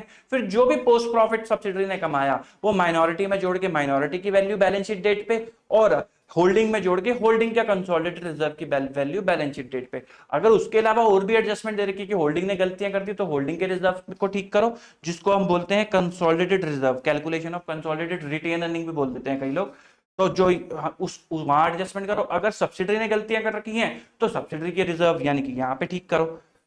बस इतनी सी बातें ध्यान में रखनी है, आपको कंसोलिडेशन में और कोई चैलेंज नहीं आएगा। आगे बढ़ते हैं एक और क्वेश्चन की तरफ। ये एमटीपी नवंबर 2023 सीरीज 2 का क्वेश्चन है। On 1 April 2001 A limited acquire करता है 80% of the share capital of S limited. On acquisition date the share capital और रिजर्व कितना है, 5 लाख और 1,25,000 रिस्पेक्टिवली। यहाँ पे भी भाई 1 अप्रैल में ही एक्विजिशन करी है। ए लिमिटेड पे करता है initial cash consideration of 10 lakh. Additional A limited issue करता है 2 लाख इक्विटी शेयर जिसकी नॉमिनल वैल्यू है 1 और मार्केट प्राइस है 1.8। It was also agreed that A limited will pay further sum of 5 lakh after 3 year. A limited की cost of capital 10% है जिसके discounting factor ये हैं, और 3 सालों के बाद देगा तो आपके लिए 0.75 ही रेलेवेंट है। फिर उसके बाद वो कहता है शेयर और डेफर्ड कंसिडरेशन को अभी अकाउंट फॉर नहीं करा गया है। किसने नहीं करा है, ए लिमिटेड ने नहीं करा है। तो आप कहां एडजस्ट करोगे, कंसोलिडेटेड रिजर्व एंड सरप्लस में एडजस्ट करोगे। अगर करता तो क्या करता, तो वो अपनी इन्वेस्टमेंट बढ़ाता और शेयर कैपिटल, जो शेयर इशू करे तो आप उसकी कैपिटल बढ़ा दोगे, और 2 डेफर्ड कंसिडरेशन जो कि आपकी लायबिलिटी में चली जाएगी। फिर उसके बाद डेफर्ड कंसिडरेशन को वाइंड अप करवाओगे, डेफर्ड कंसिडरेशन को वाइंड अप कराओगे तो क्या एंट्री करोगे, P&L account debit to deferred consideration. अब आप जब कंसोलिडेटेड रिजर्व एंड सरप्लस निकालोगे तो इस P&L का इंपैक्ट आपको यहां पे लेना पड़ेगा, क्योंकि ये रेक्टिफिकेशन है। और यहां पर क्यों हो रहा है, क्योंकि ये पेरेंट की किताबों की रेक्टिफिकेशन है। जब आप बैलेंस शीट बनाओगे तो आपको कंसोल की बैलेंस शीट में शेयर कैपिटल बढ़ानी पड़ेगी। क्यों, क्योंकि वो कंसोल पेरेंट की कंसोल है और शेयर कैपिटल पेरेंट की आती है, जो आप रेक्टिफिकेशन के थ्रू बढ़ा दोगे। आप एक एडिशनल लायबिलिटी भी दिखा करके चलोगे, जिसको बोलोगे डेफर्ड कंसिडरेशन, उसका अमाउंट आएगा दिस प्लस दिस। एंड जो इन्वेस्टमेंट की वैल्यू है, जब गुडविल सीआर निकालोगे तो इससे बढ़ा दोगे। क्यों, क्योंकि ये रेक्टिफिकेशन है। ठीक, फर्दर इन्फॉर्मेशन वो कहता है on the date of acquisition fair value जो है प्लांट की एक्सीड करेगी 2 लाख रुपए से, और प्लांट की रिमेनिंग लाइफ है 5 साल की। गुडविल को इंपेयर कर देना है 2,58,000 रुपए से, और ए लिमिटेड ग्रुप वैल्यू करता है नॉन कंट्रोलिंग इंटरेस्ट को at fair value method. At the date of acquisition fair value जो थी 20% की 3,80,000 थी। आपको कंसोलिडेशन बैलेंस शीट बनानी है, तो मैंने यहाँ पर भी उसकी पूरी की पूरी समरी लिख रखी है। तो आपने 1 अप्रैल 2001 को एक्वायर करा, बीच में आया 31 मार्च 2002 और 31 मार्च 2003, तो पोस्ट पीरियड आपका 2 साल है। अब 80% आपने एक्वायर करा था, पीसी आपने क्या क्या दी, 10 लाख का कैश, 2 लाख की इक्विटी शेयर 1.8 के हिसाब से, और 5 लाख की डेफर्ड कंसिडरेशन। ये दोनों ही नॉट रिकॉर्डेड हैं। तो अब जब पेरेंट में रिकॉर्ड करोगे तो क्या एंट्री डालोगे, आप इन्वेस्टमेंट बढ़ा दोगे 7,35,000 से, जो इनका सम है। इक्विटी शेयर कैपिटल दोगे 2 लाख इंटू 1, क्योंकि 1 की पार वैल्यू थी, और सिक्योरिटी प्रीमियम दिखाओगे 2 लाख इंटू 0.8, क्योंकि 0.8 का सिक्योरिटी प्रीमियम है 1,60,000, और डेफर्ड कंसिडरेशन दिखाओगे 5 लाख की प्रेजेंट वैल्यू, तो डिस्काउंटिंग फैक्टर का था 0.75, तो 5 लाख इंटू 0.75 करोगे तो 375 का आप डेफर्ड कंसिडरेशन दिखा करके चलोगे। ये एंट्री आपको पेरेंट की किताबों में करके चलनी पड़ेगी, सब्सिडरी की नहीं, पेरेंट की। ठीक, उस दिन उसने आपको रिजर्व एंड सरप्लस दे रखे हैं, कैपिटल 5 लाख की दे रखी है, और रिजर्व उसने दे रखे हैं 1,25 के। उसने कहा है प्लांट की वैल्यू बढ़ा देना 2 लाख से, जिसकी लाइफ है 5 ईयर की, गुडविल को इंपेयर कर देना, और एनसीआई फेयर वैल्यू पे लेनी है, जिसकी फेयर वैल्यू है 3,80,000। तो वही आपके लिए लक्ष्मण रेखा क्या हो गई, लक्ष्मण रेखा हो गई 1/4/2001 की। इस दिन वाले डीओए आपके होंगे जो आपने खरीदे, और इसके बाद वाले होंगे आफ्टर डीओए के आपके रिजर्व। तो मैंने कहा पहले निकालो कि उसने कमाए कितने हैं। तो भाई आपके रिजर्व यहाँ पे कितने थे क्लोजिंग, 3 लाख के, और 1,25, तो 1,25 तो आपका प्रीमियम आ जाएगा अप टू 1 अप्रैल तक 1,25, और 3 लाख माइनस 1,25,000। मैंने वो रिजर्व एंड सरप्लस नहीं बनाया, क्योंकि मैंने कहा नॉर्मल कैलकुलेशन है, कोई डिविडेंड विविडेंड वाला पंगा नहीं है, तो कोई दिक्कत नहीं आएगी। 1,75 आपने कब से कब तक कमाया, 1/4 से लेके 31 मार्च तक कमाया, तो ये सारा क्या है, आफ्टर डीओए कमाया। तो मैंने ये आपका आफ्टर डीओए के अंदर लिख दिया 1,75। टोटल आपका कितने हैं, 3 लाख का जो डिफरेंस है यहाँ पे 3 लाख आ जाएगा, क्योंकि ये एज ऑन 31 मार्च है। इसका ब्रेकअप क्या है कि 1,25 आप 1 अप्रैल तक कमा चुके थे, और 1,75 आपने उसके बाद कमाया, और आज के दिन आपकी टोटल कमाई कितनी है, 3 लाख रुपए की है। फिर इसी दिन 1 अप्रैल वाले दिन ही आपने प्लांट को बढ़ा दिया 2 लाख रुपए से, जिसकी यूजफुल लाइफ है 5 सालों की। तो जब डेप्रिसिएशन लगाओगे तो यहां इस पीरियड में लगाओगे, इस पीरियड के रिजर्व गिरेंगे, तो मैंने आफ्टर डीओए के रिजर्व जो है वो कम कर दिए। 2 लाख डिवाइडेड बाय 5 करोगे तो 40,000 आएगा। 2 सालों का डेप्रिसिएशन 40,000 इंटू 2, तो 80,000 का डेप्रिसिएशन मैंने माइनस कर दिया। टोटल आ गया 3,25,000 और 95,000। तो एज ऑन डीओए सब्सिडरी के पास रिजर्व कितने थे आफ्टर ऑल एडजस्टमेंट, वो थे 3,25,000। कितने थे, 3,25,000। इसमें होल्डिंग का शेयर 80 और एनसीए का शेयर 20, और आफ्टर डीओए उसने कमाए 95, होल्डिंग का शेयर इतना और एनसीए का शेयर इतना, और टोटल कितने थे, 3,25 प्लस 95, टोटल थे 4,20,000 के, जिसमें होल्डिंग का और उसका शेयर निकल कर आ जाएगा। ठीक, फिर उसके बाद अगला स्टेप क्या होता है भाई, गुडविल निकालते हैं। गुडविल आपने कहा कि आपने टोटल इन्वेस्टमेंट कितने की कर रखी है, 10 लाख प्लस 7,35,000, तो 10 लाख प्लस 7,35,000, 17,35,000 की आपने इन्वेस्टमेंट कर रखी है। एनसीआई की फेयर वैल्यू ऐड कर दी 380 की, तो ये टोटल वैल्यू हो गई। इस दिन के 1/4 के नेट एसेट कितने हैं, तो रिजर्व कितने थे इस दिन के, 325 प्लस कैपिटल उसने आपको बताई थी 5 लाख की, तो टोटल नेट एसेट है 825 की। गुडविल आ गई 1290 की, इंपेयरमेंट करनी है 258 की, तो नेट गुडविल आ गई 1032 की। अच्छा, क्योंकि आपने एनसीआई एट फेयर वैल्यू लिया है, तो ये जो गुडविल आ रही है 1290 की, ये एनसीआई की गुडविल इंक्लूड करके आ रही है। अब अगर आप वो वैसे निकालोगे ना, देखो अगर अब आप निकालते हो कि भाई साहब 1735 मेरे इसके थे क्या कहते हैं, और मैं प्रोपोर्शनेट शेयर 8,25,000 का 80% निकालूं तो 6,60,000, तो मेरी गुडविल मैच नहीं करेगी। 1735 माइनस 6,60,000, तो मेरी गुडविल आ रही है 10,75,000। लेकिन आपकी एक्चुअल गुडविल कितनी आ रही है? 12,90,000। ये क्यों आ रही है? क्योंकि इसके अंदर एनसीआई की गुडविल भी शामिल है। एनसीआई की गुडविल कितनी है? एनसीआई की गुडविल है 3,80,000 माइनस 8,25,000 का 20%, 1,65,000। तो 380 माइनस 1,65, एनसीआई की गुडविल है 2,15,000 की, प्लस 10,75,000, तो 12,90,000 की टोटल गुडविल है। तो इस 1290 में ये एनसीआई की गुडविल भी शामिल है और ये होल्डिंग की गुडविल भी शामिल है। तो इस 258 में भी ये एनसीआई का इंपेयरमेंट शामिल होगा और होल्डिंग का इंपेयरमेंट शामिल होगा। एनसीआई का इंपेयरमेंट एनसीआई से माइनस करवा दोगे और होल्डिंग का इंपेयरमेंट होल्डिंग के रिजर्व से माइनस करा दोगे। ठीक, अगर ये प्रोपोर्शनेट शेयर था जो पहले क्वेश्चन में था, उसके अंदर मैंने आपको बताया था कि जब मैंने होल्डिंग की गुडविल निकाली तो वो मेरी मैच कर गई थी, तो वो मेरी मैच कर गई थी इससे, तो यानी कि एनसीए की गुडविल थी 0। इसलिए जो गुडविल का इंपेयरमेंट था सारा का सारा कहां चला गया? वो सारा का सारा होल्डिंग के पास चला गया, क्योंकि एनसीए के पास गुडविल ही नहीं है, तो एनसीए कह रहा है मैं इंपेयरमेंट क्यों भुगतूं, तो इसलिए आपने सारा का सारा होल्डिंग को दे दिया था। ठीक, जब भी एनसीआई प्रोपोर्शनेट शेयर पे निकलेगा तो एनसीआई की गुडविल हमेशा 0 होगी। एनसीआई जब फेयर वैल्यू पे निकलता है तो ही उसकी गुडविल आती है। एनीवे, तो 2,15,000 रुपए की एनसीआई की गुडविल है, 10,75,000 रुपए की होल्डिंग की गुडविल है। तो ये इंपेयरमेंट में भी दो हिस्से होंगे, होल्डिंग और एनसीआई में। फिर हमने निकाला एनसीआई। एनसीआई आपका कितना आ रहा था? 3,80,000 डीओए पे आ रहा था। एनसीआई ने बताओ पोस्ट प्रॉफिट कितने कमाए? 19,000 रुपए के पोस्ट प्रॉफिट कमाए, वो मैंने ऐड कर दिए। इस 258 में एनसीआई का शेयर वो मैंने माइनस कर दिया, तो मेरे पे एनसीआई आ गया 3,47,400 का, मेरे पे एनसीआई आ गया। फिर मैंने निकाला कंसोलिडेटेड रिजर्व। होल्डिंग के कितने रिजर्व आ रहे थे? आओ जरा देखें, होल्डिंग होल्डिंग होल्डिंग, ये रहा रिटेन अर्निंग, ये तो इक्विटी शेयर कैपिटल होगी, ये रिटेन अर्निंग होगी 1,400 की, फिर ये टोटल हो गया 7,600, करंट लाइबिलिटी नॉन करंट, तो ये 1,400 और 3,400 4,800। अच्छा मैंने खाली 14 ले रखा है क्या? अच्छा 3,400 ये टोटल है, सॉरी सॉरी, ये 3,400 ये टोटल है, 1,400 आएगा। तो रिटेन अर्निंग कितना आ गया मेरा? 1,400। पोस्ट प्रॉफिट होल्डिंग का कितना था? होल्डिंग का पोस्ट प्रॉफिट था 76,000 का, तो वो मैंने ऐड कर दिया क्योंकि वो होल्डिंग को मिल जाएगा। गुडविल इंपेयरमेंट 258 का 80% वो मैंने लेस कर दिया क्योंकि वो होल्डिंग का हिस्सा है।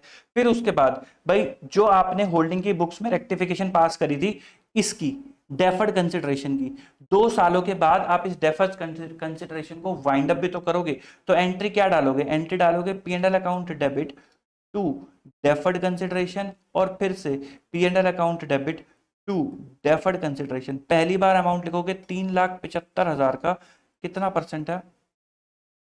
10%, ये आ गया 37,500। अगली बार अमाउंट लिखोगे 3,75,000 का, 75,000 प्लस 37,500, फिर 10%, ये आ जाएगा कितना? 3,75,000 प्लस 10% इंटू 10%, ये आ जाएगा 41,250। तो टोटल पी एंड एल में जाएगा 78,750। कैसे आया? 41,250 प्लस 37,500, 71,000, 78,850। ये मैंने डायरेक्ट फॉर्मूले से निकाल रखा है, 1 की पावर 2 - 1 तो भी आपका आंसर आ जाएगा। किसी को ये ना समझ में आए तो ये एंट्री के थ्रू भी वो समझ सकता है कि भाई 2 बार एंट्री हुई होगी, पहले इस साल की, क्योंकि 2 साल आ रहे हैं ना, 1 और 2, तो एक एंट्री इस साल की और एक एंट्री इस साल की। तो पहले साल होगी 375 का 10% जुड़ेगा 37,500, अब अगले साल जुड़ेगा 375 प्लस 37,500, फिर उसका 10% 41,250। तो 41,250 प्लस 37,500 करोगे तो 78,750 आपका आ जाएगा, जो मैंने डायरेक्ट निकाल रखा है। तो ये आपके आ जाएंगे कंसोलिडेटेड रिजर्व। तो फिर मैंने बैलेंस शीट बनाई, मैंने कहा पीपी होल्डिंग के सब्सिडरी के 200 से आपने बढ़ा दिए थे, 80 का डेप्रिसिएशन, ये आ गया पीपी। इनटेंजिबल गुडविल सीधा, अब तो यहाँ पे मैं क्या कहते हैं इंपेयरमेंट यहीं पे माइनस कर दिया था, तो 1032 की गुडविल आ गई इंपेयरमेंट माइनस करने के बाद। इन्वेंट्री दोनों की जोड़ दी, ट्रेड रिसीवेबल दोनों की जोड़ दिए, कैश दोनों का जोड़ दिया। इक्विटी शेयर कैपिटल ये सब्सिडरी का नहीं जोड़ा, ये आपने जो रेक्टिफिकेशन करी थी इन्वेस्टमेंट वाली उसका जोड़ा है। ये 160 सिक्योरिटी प्रीमियम का जोड़ा है, 1190 तो ये रहा, 1190 तो निकाला, फिर उसके बाद 1,60,000 सिक्योरिटी प्रीमियम का जोड़ा, तो 13,50,850 आ गया। एनसीआई निकाल चुके थे 3,47,400 का, तो ये एनसीआई आ गया। नॉन करंट लाइबिलिटी जोड़ दिया, करंट लाइबिलिटी में 1250 6.5 375 क्या है ये है जो डेफर्ड कंसिडरेशन होल्डिंग की रेक्टिफिकेशन थी, प्लस 33,500 प्लस 41,250 जो आपने वाइंड अप करा, उससे भी तो देखो ना आपका डेफर्ड कंसिडरेशन बढ़ ही रहा है, क्रेडिट ही हो रहा है। तो प्लस 78,250 और जोड़ा, तो मेरा आ गया ये टोटल, और मेरी बैलेंस शीट हो गई मैच, कोई दिक्कत वाली बात इसमें नहीं है। ठीक, आगे बढ़ते हैं। सीए फाइनल नवंबर 2023 का ये क्वेश्चन है। The extract of balance sheet of Hammer limited and its subsidiary Sleek limited as on 31 March 2023 आपको दे रखी है, ठीक है, तो देने दो। आगे बढ़ते हैं सीधा एडजस्टमेंट पे। हैमर लिमिटेड एक्वायर करता है 20,000 इक्विटी शेयर स्लीक के 1 अप्रैल 2022 को एट अ कॉस्ट ऑफ 2,40,000 और फर्दर एक्वायर करता है 17,500 इक्विटी शेयर ऑन 1 अक्टूबर 2022 को एट अ कॉस्ट ऑफ 1,92,000। तो जब उसको कंट्रोल मिला, कब कंट्रोल मिला? 1 अक्टूबर 2022 को। This is your date of acquisition, 1 October 2022, 1 April नहीं, जब उसको कंट्रोल मिला। तो कंट्रोल उसको कब मिला है? 1 अक्टूबर को मिला है। उसके पास टोटल कितने शेयर हो गए? 20,000 और 17,500, 37,500 शेयर हो गए थे 1 अक्टूबर को, और सब्सिडरी की कैपिटल थी 50,000 की, तो 37,500 डिवाइड बाय 50,000, 75% उसके पास 1 अक्टूबर को हो गया था, तो उसको कंट्रोल मिला है 1 अक्टूबर को। 8% debenture of sleek limited include debenture held by hammer limited of nominal value of 35,000। वो कहता है कि जो डिबेंचर हैं स्लीक के, उसको हैमर ने रखा हुआ है। डिबेंचर किसकी नॉमिनल वैल्यू क्या है? 35,000, और हैमर ने खरीदे थे 84,000 के। तो जब हैमर कंसोल करेगा तो उसको नुकसान हो जाएगा। 35 की लाइबिलिटी कम हुई और 84 की इन्वेस्टमेंट गिर गई, तो 49,000, 84 माइनस 35, 49,000 से उसको क्या हो गया? नुकसान हो गया। ये सब्सिडरी की गलती थोड़ी ना है, ये तो होल्डिंग के रिजर्व की एडजस्टमेंट है। तो 49,000 आप कहां से माइनस कर दोगे? होल्डिंग के रिजर्व से माइनस कर दोगे। रिटेन अर्निंग जो स्लीक की है उसका क्रेडिट बैलेंस था 1 अप्रैल को 75,000 का, और जनरल रिजर्व का बैलेंस था 50,000 का। स्लीक लिमिटेड ने डिविडेंड दिया है 10% on paid up equity capital out of the balance of retain earning on 1 April 2022 for the financial year 21-22। The entire dividend receive by Hammer, उसने उसको कहां डाल दिया? पीएनएल अकाउंट के अंदर, और पीएनएल के अंदर ही उसको डालना था, कोई दिक्कत वाली बात थोड़ी ना। तो डिविडेंड कब दिया है? ऑन 1 अप्रैल 2022 को उसने डिविडेंड दे दिया है। As per resolution dated 28 February 2023, Sleek limited had allotted bonus share और 1 equity share for every 10 share held out of general reserve. उसने 28 फरवरी को बोनस दिया है और उसका अकाउंटिंग इफेक्ट अभी तक नहीं किया गया है। ट्रेड रिसीवेबल जो है हैमर लिमिटेड के इंक्लूड करते हैं बिल रिसीवेबल 2 लाख के drawn upon sleek limited. Out of this bill 50,000 को डिस्काउंट करा दिया गया बैंक के साथ। During the financial year 22-23 hammer limited ने परचेज करे हैं स्लीक से 25,000 at a sale price of 30,000। 40% of goods remain unsold on 31 March 2023। ठीक है, तो हैमर ने, होल्डिंग ने खरीदे हैं सब्सिडरी से, तो प्रॉफिट किसने कमाया होगा? सब्सिडरी ने। तो प्रॉफिट जब सब्सिडरी के बनाओगे तो उसमें इसको एडजस्ट करके चलोगे।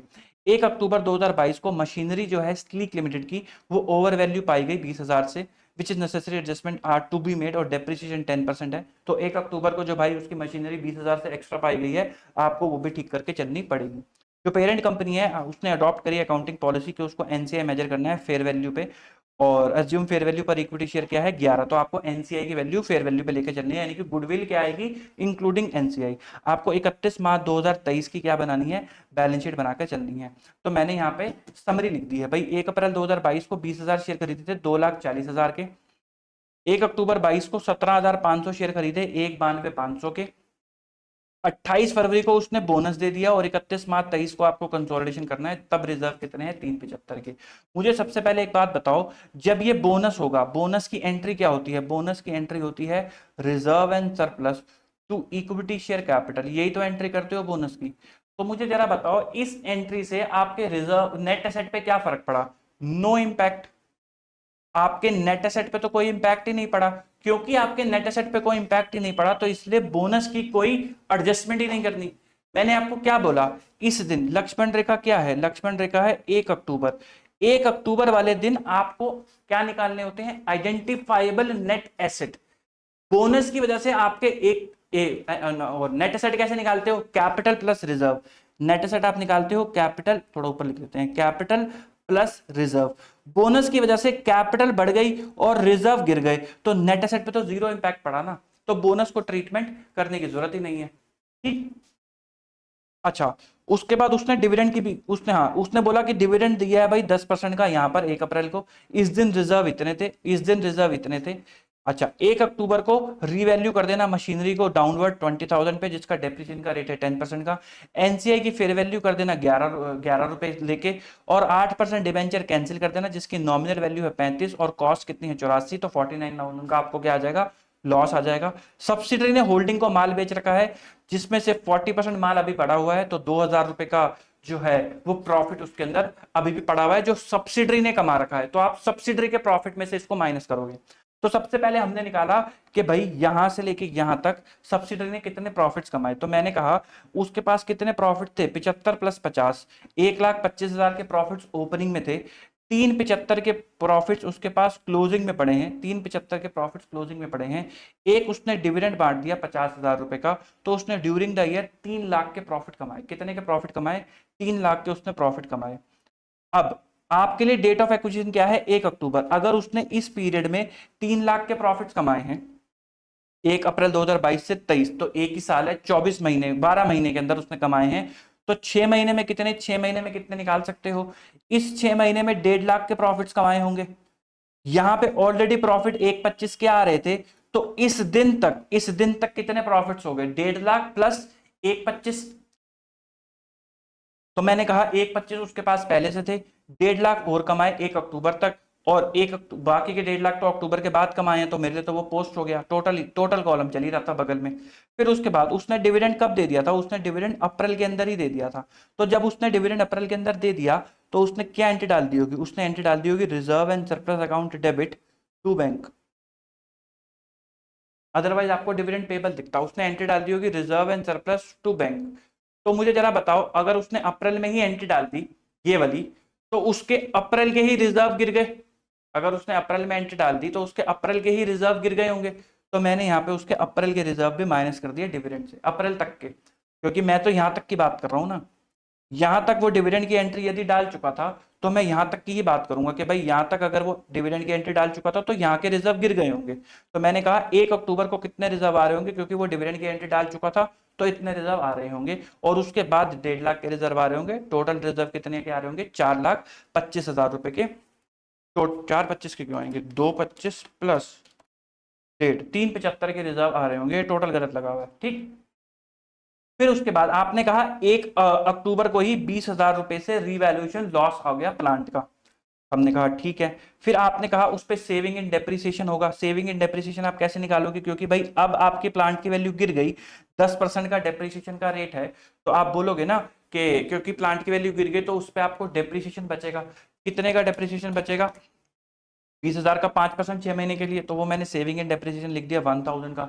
फिर जो 2,000 का प्रॉफिट सब्सिडरी ने कमा रखा था वो भी मैंने हटा दिया, 2,000 का प्रॉफिट जो सब्सिडरी ने कमा रखा था, तो मेरे पे प्रॉफिट्स आ गए अप टू डीओए के 2.5 लाख और आफ्टर डीओए 1,49,000।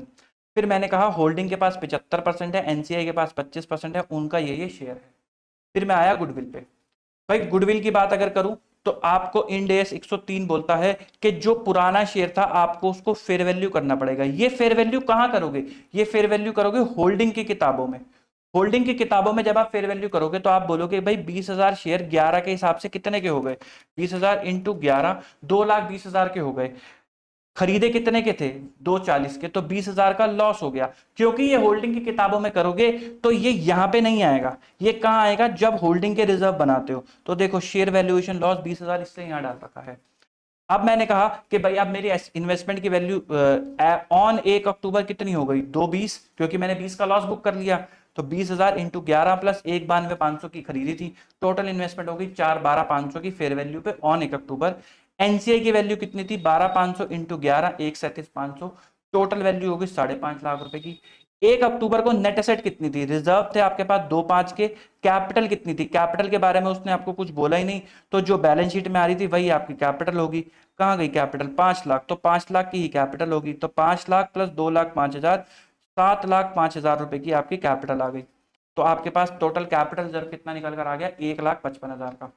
फिर आपने एनसीआई निकाली, एनसीआई एज ऑन डीओए कितनी थी, 1,37,500 की फेयर वैल्यू, और पोस्ट प्रॉफिट कितने कमाए, 37,250 के आपने पोस्ट प्रॉफिट कमाए, आपका आ गया 1,74,250 का NCI. Consolidated reserve and surplus, holding के कितने थे, आओ जरा होल्डिंग के चेक करा दूं, 5.5 लाख, 5.5 लाख होल्डिंग के थे। होल्डिंग को पोस्ट कितने मिलेंगे, 111,750, 111,750 शेयर वैल्यूएशन लॉस मैंने माइनस कर दिया। Loss on cancellation of debenture जो आया था एक, वो 49,000, वो भी मैंने माइनस कर दिया। तो मेरे होल्डिंग के कितने आ गए, कंसोलिडेटेड रिजर्व कितने आ गए, 5,92,750 के। फिर मैंने कहा पीपी होल्डिंग की सब्सिडरी की 20,000 का शेयर वैल्यू जो रिवैल्यूएशन लॉस, और 1,000 का सेविंग इन डेप्रिसिएशन, तो 9,06,000। इनटेंजिबल 1,25,000 और 75। गुडविल तो हमारी आई नहीं, तो जो उनकी किताबों में आ रही होगी वही हमने ली होगी, 1,25 और 75। इन्वेस्टमेंट 6,25 होल्डिंग की, 1,25 सब्सिडरी की। फिर उसके बाद 20,000 का रिवैल्यूएशन लॉस, 2,20,000 रुपए की आपने खरीद रखी थी, या फिर टोटल 2,40,000 रुपए की माइनस कर दो जो आपने खरीद रखी थी, कहाँ की, ये 2,40 की भी डायरेक्ट माइनस कर दोगे, मैंने ब्रेकअप करके माइनस कर रखा है 2,40। फिर 1,92,500 जो और खरीदी थी वो भी माइनस कर दी, और 84,000 रुपए एक और माइनस कर दिए, 84,000 रुपए ये वाले माइनस कर दिए, कहाँ गए, कहाँ गए, ये जो इन्वेस्टमेंट इन डिबेंचर थी, ये वाले, वो भी तो आपने इन्वेस्टमेंट में दिखा रखे होंगे, क्योंकि है क्या, ये डिबेंचर सब्सिडरी की किताबों में आ रहे हैं। वो बोल क्या रहा है आपको, वो कह रहा है कि इनके अंदर डिबेंचर आ रहे हैं जो 84,000 रुपीज के, और यही डिबेंचर सब्सिडरी के पास लाइबिलिटी में आ रहे हैं 35,000 रुपए के। तो आप 35 से 84 काटोगे तो 49,000 का लॉस आपने बुक कर लिया, तो वो 84,000 मैंने डिबेंचर वाली इन्वेस्टमेंट काट दी। तो मेरे पे टोटल इन्वेस्टमेंट आ गई इतने की। करंट एसेट में इन्वेंट्री जोड़ी और वो माइनस कर दिया अनरियलाइज प्रॉफिट। फिर ट्रेड रिसीवेबल जोड़े, 1.5 लाख रुपए के इंटर कंपनी थे, वो मैंने माइनस कर दी। कैश एंड कैश इक्विवेलेंट दोनों के जोड़ के लिख दिए। इक्विटी कैपिटल तो होल्डिंग की आएगी। अदर इक्विटी जो निकाली थी वो प्लस 1,55 का कैपिटल रिजर्व, 5,92,750 प्लस 1,55 का जो कैपिटल रिजर्व निकाला था वो लिख दिया। एनसीआई 1,74,750 जो निकाला था वो लिख दिया। लॉन्ग टर्म बोरोइंग में डिबेंचर थे, 35,000 की नॉमिनल वैल्यू काट दी थी, तो नेट वो लिख दिए। शॉर्ट टर्म बोरोइंग एक ही कंपनी की आ रही होगी तो वही लिख दी, 1.5 लाख रुपए की। ये एक अलग अलग लिखी हुई है, 1,00,000 प्लस 50,000, 1.5 लाख रुपए की। फिर उसके बाद ट्रेड पेबल इंटर कंपनी काटने के बाद तो लिख दिए 4.5 लाख रुपए के, आपकी बैलेंस शीट हो जाएगी टैली, कोई दिक्कत वाली बात नहीं है। आओ कर भी लेते हैं। 9,06,000 plus 2,00,000 plus 2,33,500 plus 2,83,000 plus 4,65 plus 5,00,000 25,87,500। अरे बाप रे। फिर minus 10,00,000 minus 747,500 minus 1,74,750 minus 65,000 minus, कोई गलत कर दिया मैंने, 10,00,000 plus 747,500 plus 1,74,750 plus 65,000 plus 1.5 lakh plus 4.5 lakh, तो 25,87,250। वो मैंने सब 250 माइनस कर दिया था, 25,87,250। ये हो गई आपकी बैलेंस शीट भी टैली। पढ़ते हैं अगले सवाल की तरफ, जो मई 2024 का आपका क्वेश्चन है। अच्छा, the accountant of mister Ramesh Khanna of H limited submitted to the following standalone balance sheet extract on 31 March 2024 holding subsidiary और एसोसिएट। ये HSA से नहीं बोल रहा, नीचे डिटेल दे रखी है उससे बोल रहा हूँ। प्रॉपर्टी प्लांट इन्वेस्टमेंट आ रही है, आपने 14,000 शेयर खरीद रखे हैं एस के और 4,000 शेयर खरीद रखे हैं ए के। Following additional information made available, H limited ने परचेज करे थे शेयर इन एस ऑन 31 अक्टूबर 2023, जब रिटेन अर्निंग कितनी थी एस लिमिटेड की, 5,00,000 रुपए, और शेयर खरीदे ए लिमिटेड के 30 जून 2023 को, जब रिटेन अर्निंग कितनी थी 1,75 की। जो इन्वेंट्री है ए की on 31 March 2024 included inventory valued of 60,000 जो परचेज कर रखी है एच से ऑन 1 जनवरी 2024 एट कॉस्ट प्लस 20%। तो होल्डिंग ने प्रॉफिट कमा रखा है trade payable of H include 25,000 payable to A, the amount receivable recorded as receivable of A. तो ये इंटर कंपनी है बट एसोसिएट के लिए है। Goodwill in respect of acquisition of S has been fully impaired, the recoverable amount of investment in A limited exceeds carrying value on 31 March 2024, non controlling interest its valued at proportionate share पे आपको NCI value करना है for S.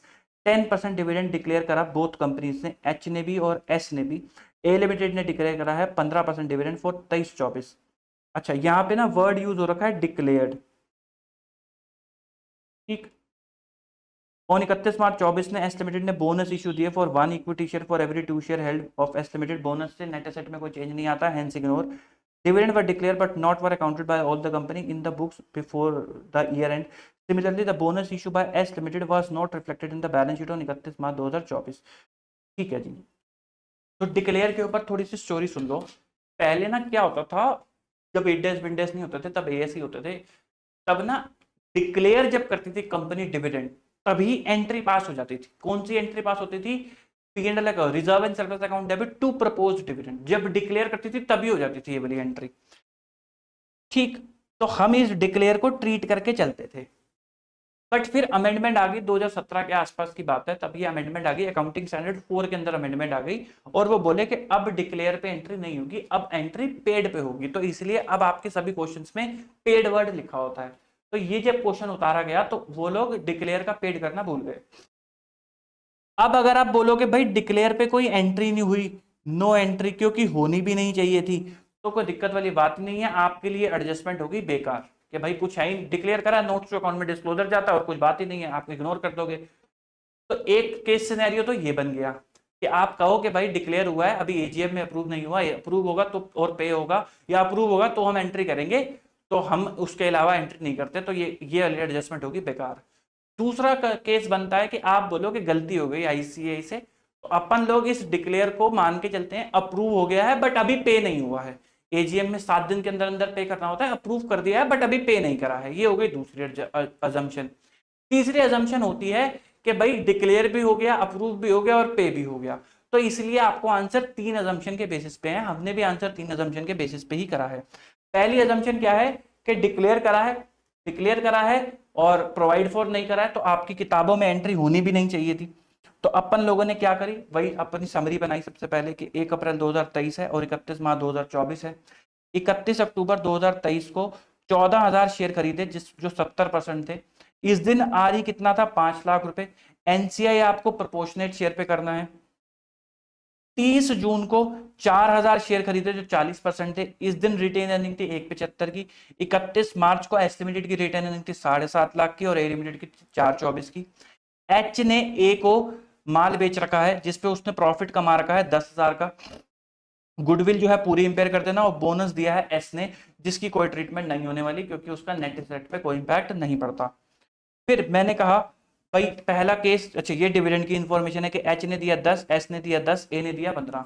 तो मैंने कहा कि भाई साहब ए लिमिटेड एस लिमिटेड है, पहली अजम्पशन कि हम डिविडेंड डिक्लेयर मान रहे हैं, डिक्लेयर पे कोई एंट्री होती नहीं है, इन डेज में भी नहीं होती है, कोई एंट्री होती नहीं है, तो अप्रूवल पे होती है, तो हेंस हम लोग कोई अकाउंटिंग एंट्री करे नहीं है। तो अगर कोई अकाउंटिंग एंट्री करे नहीं है तो यहाँ पे टू डिविडेंड भी नहीं आएगा क्योंकि आपने कोई एंट्री नहीं कर रही ना। जब आप एस लिमिटेड का रिजर्व एंड सरप्लस अकाउंट का प्रिंट आउट निकालोगे, आर्टिकलशिप के दिन याद करो, जब आप प्रिंट आउट निकालोगे तो आपको यहाँ पे टू डिविडेंड दिखेगा ही नहीं।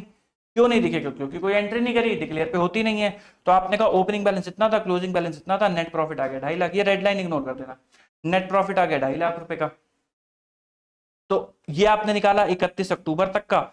अब ये आपके लिए क्या है? लक्ष्मण रेखा। लक्ष्मण रेखा कहाँ गई? ये रही 31 अक्टूबर। तो इस दिन तक के आपको निकालने हैं प्रॉफिट्स और शेयर कैपिटल। तो इस दिन तक के आपको दे ही रखे हैं 5 लाख, निकालोगे क्या? तो मैंने सीधा लिख दिया 5 लाख, और 2.5 लाख जो कमाया वो इसके बाद ही तो कमाया, तो वो मैंने लिख दिया यहाँ पे 2.5 लाख। और कोई एडजस्टमेंट है नहीं, होल्डिंग का इतना शेयर, एनसीआई का इतना शेयर। फिर मैंने कहा रिजर्व एंड सरप्लस ए का भी बना लेते हैं, उसने भी जब इसका निकालोगे टू डिविडेंड आएगा ही नहीं। आर्टिकलशिप के दिन याद करो, अगर किसी कंपनी ने एंट्री नहीं डाली तो उसके सिस्टम में एंट्री आएगी क्या? नहीं आएगी। लेजर निकालोगे, प्रिंट आउट, एंट्री आएगी क्या? नहीं आएगी। तो opening balance, closing balance, net profit आ गया। फिर 1.75, तो क्योंकि ये 30 जून का ही दे रखा है, 1.75 ना आपको 30 जून का ही दे रखा है, तो मैंने कहा कि भाई ये सारा का सारा इसी दिन का हो गया। 249 उसके बाद ही कमाए। होल्डिंग का शेयर आएगा, एनसीआई इसके अंदर होता नहीं है। फिर मैंने निकाला goodwill CR of A limited, क्योंकि आपको वो दिखाना होता है ना, डिस्क्लोजर देना होता है। तो इन्वेस्टमेंट कितने की कर रखी थी? इन्वेस्टमेंट वो बोले थे 1 लाख रुपए की कर रखी है। इन्वेस्टमेंट ए की है 1 की, इसकी है 560 की।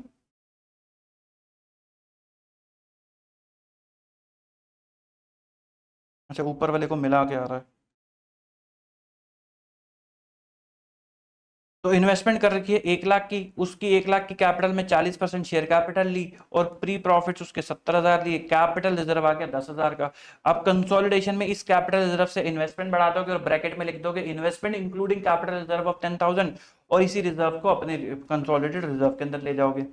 इन्वेस्टमेंट की वैल्यू निकालोगे 1 लाख, पोस्ट प्रॉफिट कितने मिले आपको 99,600, वो पोस्ट प्रॉफिट जोड़ दिए, कैपिटल रिजर्व से इन्वेस्टमेंट भी बढ़ाओगे और अनरियलाइज प्रॉफिट जो है वो भी तो एलिमिनेट करोगे। जो होल्डिंग ने कमा रखा है कहाँ गया? होल्डिंग ने एसोसिएट, एसोसिएट को आप पूरा कंसोलिडेट नहीं करते, सब्सिडरी को आप पूरा कंसोलिडेट करते हो, एसोसिएट को आप इक्विटी मेथड से करते हो। तो उसके अंदर आपका क्या होता है, जो अनरियलाइज प्रॉफिट होता है, तो आपके पास अंडरलाइंग सिर्फ इन्वेस्टमेंट ही होती है, तो इसलिए आप यहां से माइनस करते हो। ये अनरियलाइज प्रॉफिट आपका कंसोलिडेटेड रिजर्व से भी माइनस होगा, क्योंकि होल्डिंग ने कमा रखा है। ठीक। अब किसकी इन्वेंट्री में पड़ा है? ये ए लिमिटेड की इन्वेंट्री में पड़ा है, लेकिन वो इन्वेंट्री एच लिमिटेड की बुक्स में जुड़ती नहीं, तो आप कैसे माइनस कर लोगे इन्वेंट्री में से? तो हेंस आपके पास ए लिमिटेड को दिखाने के लिए एक ही अंडरलाइंग एसेट होती है, जो होती है आपकी इन्वेस्टमेंट। हेंस, और जो कि ये पोस्ट इन्वेस्टमेंट है, तो आप इसलिए उसकी इन्वेस्टमेंट में से माइनस कर देते हो और अपने कंसोलिडेटेड प्रॉफिट में से माइनस कर देते हो। तो ये आ गई इन्वेस्टमेंट की वैल्यू 2,05,600। फिर गुडविल सीआर निकाला एस लिमिटेड का, इन्वेस्टमेंट कर रखी है 560 की, एनसीआई प्रोपोर्शनेट पे निकालना है। तो बताओ 31 अक्टूबर को, 31 ही था ना, हाँ 31 अक्टूबर को प्रॉफिट्स कितने के थे? प्रॉफिट्स थे 5 लाख रुपए के, और ये एस के ना, हाँ 5 लाख रुपए के, और कैपिटल कितने की थी? कैपिटल कितने की है भाई उसकी? 1 लाख रुपए की कैपिटल है। तो 5 लाख के प्रॉफिट्स और 1 लाख रुपए की कैपिटल, तो नेट एसेट हो गई 6 लाख रुपए की। यहाँ तो 2 लाख लगा है, गलत देख लिया क्या मैंने? हाँ सॉरी, ये 1 लाख तो एक ही होगी, 2 लाख होगी ना एस की। हाँ एस की 2 लाख है, सॉरी सॉरी, एस की भाई 2 लाख है, 1 लाख एक की है, ये 2 लाख। तो 5 लाख रुपए के प्री प्रॉफिट्स, 2 लाख रुपए की इक्विटी कैपिटल, तो नेट एसेट कितने हो गए? 5 और 2, इसका प्रोपोर्शनेट शेयर 30% ऐड कर दिया, 5 और 2 की नेट एसेट 7 लाख माइनस कर दिया, गुडविल आ गई 70 की, सारी इंपेयर कर दी क्योंकि वो बोला था इंपेयर कर देना, तो 70,000 माइनस कर दिए, गुडविल हो गई 0। अब क्योंकि ये प्रोपोर्शनेट शेयर पे हैं, तो आओ जरा मैं चेक दोबारा करा दूं। तो भाई देखो 5,60,000 इन्वेस्टमेंट करी, 7 लाख का कितना परसेंट है आपके पास? 75% है ना, तो 5,25,000 आपने यहां से माइनस करा, कितना 75 ही था ना, 70 है, सॉरी भाई,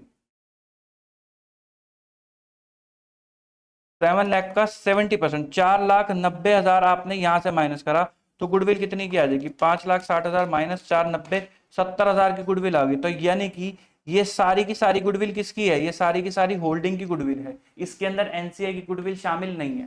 मैंने आपको बोला था प्रोपोर्शनेट शेयर पे होती है तो एनसीआई की गुडविल शामिल नहीं होती। तो ये 70,000 सारे के सारे किसके पास जाएंगे? होल्डिंग के रिजर्व से माइनस हो जाएंगे। ये लो जी, कर दिए 70,000 माइनस।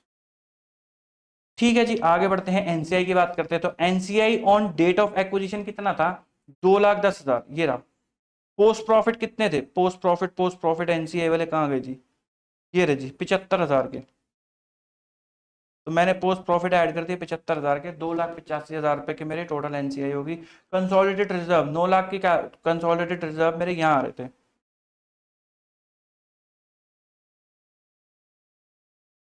ये रहे जी, 9 लाख रुपए के यहाँ आ रहे थे, तो वो मैंने उठाए। पोस्ट प्रॉफिट होल्डिंग को कितने मिलेंगे सब्सिडरी से? 1,75, तो वो मैंने जोड़ दिए।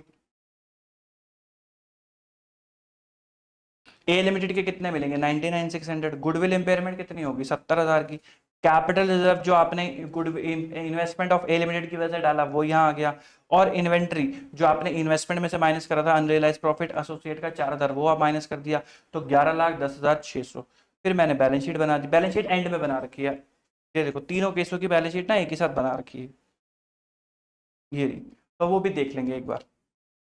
फिर उसके बाद आपका दूसरा केस क्या बनता था, बात करते हैं दूसरी अजम्पशन की। दूसरी अजम्पशन क्या है, दूसरी अजम्पशन है कि शेयर होल्डर्स मीटिंग में डिविडेंड जो है अप्रूव हो गया है, बट अभी पे नहीं हुआ है। तो क्योंकि वो अप्रूव हो गया है तो आपको क्या एंट्री डालनी थी, आपको एंट्री लेनी पड़ेगी reserve and surplus to dividend payable, क्योंकि अब डिविडेंड आपकी लायबिलिटी बन गई है, अभी पे नहीं करा है, हेंस वो लायबिलिटी बन गई है। अच्छा, तो ये एंट्री एच, एस और ए तीनों में लेनी पड़ेगी। दूसरी चीज, जो डिविडेंड पेबल लायबिलिटी है ग्रुप के लिए देखोगे तो ग्रुप के पॉइंट ऑफ व्यू से डिविडेंड पेबल लायबिलिटी सिर्फ माइनॉरिटी और एच के शेयर होल्डर के लिए दिखेगी और किसी के लिए नहीं दिखेगी।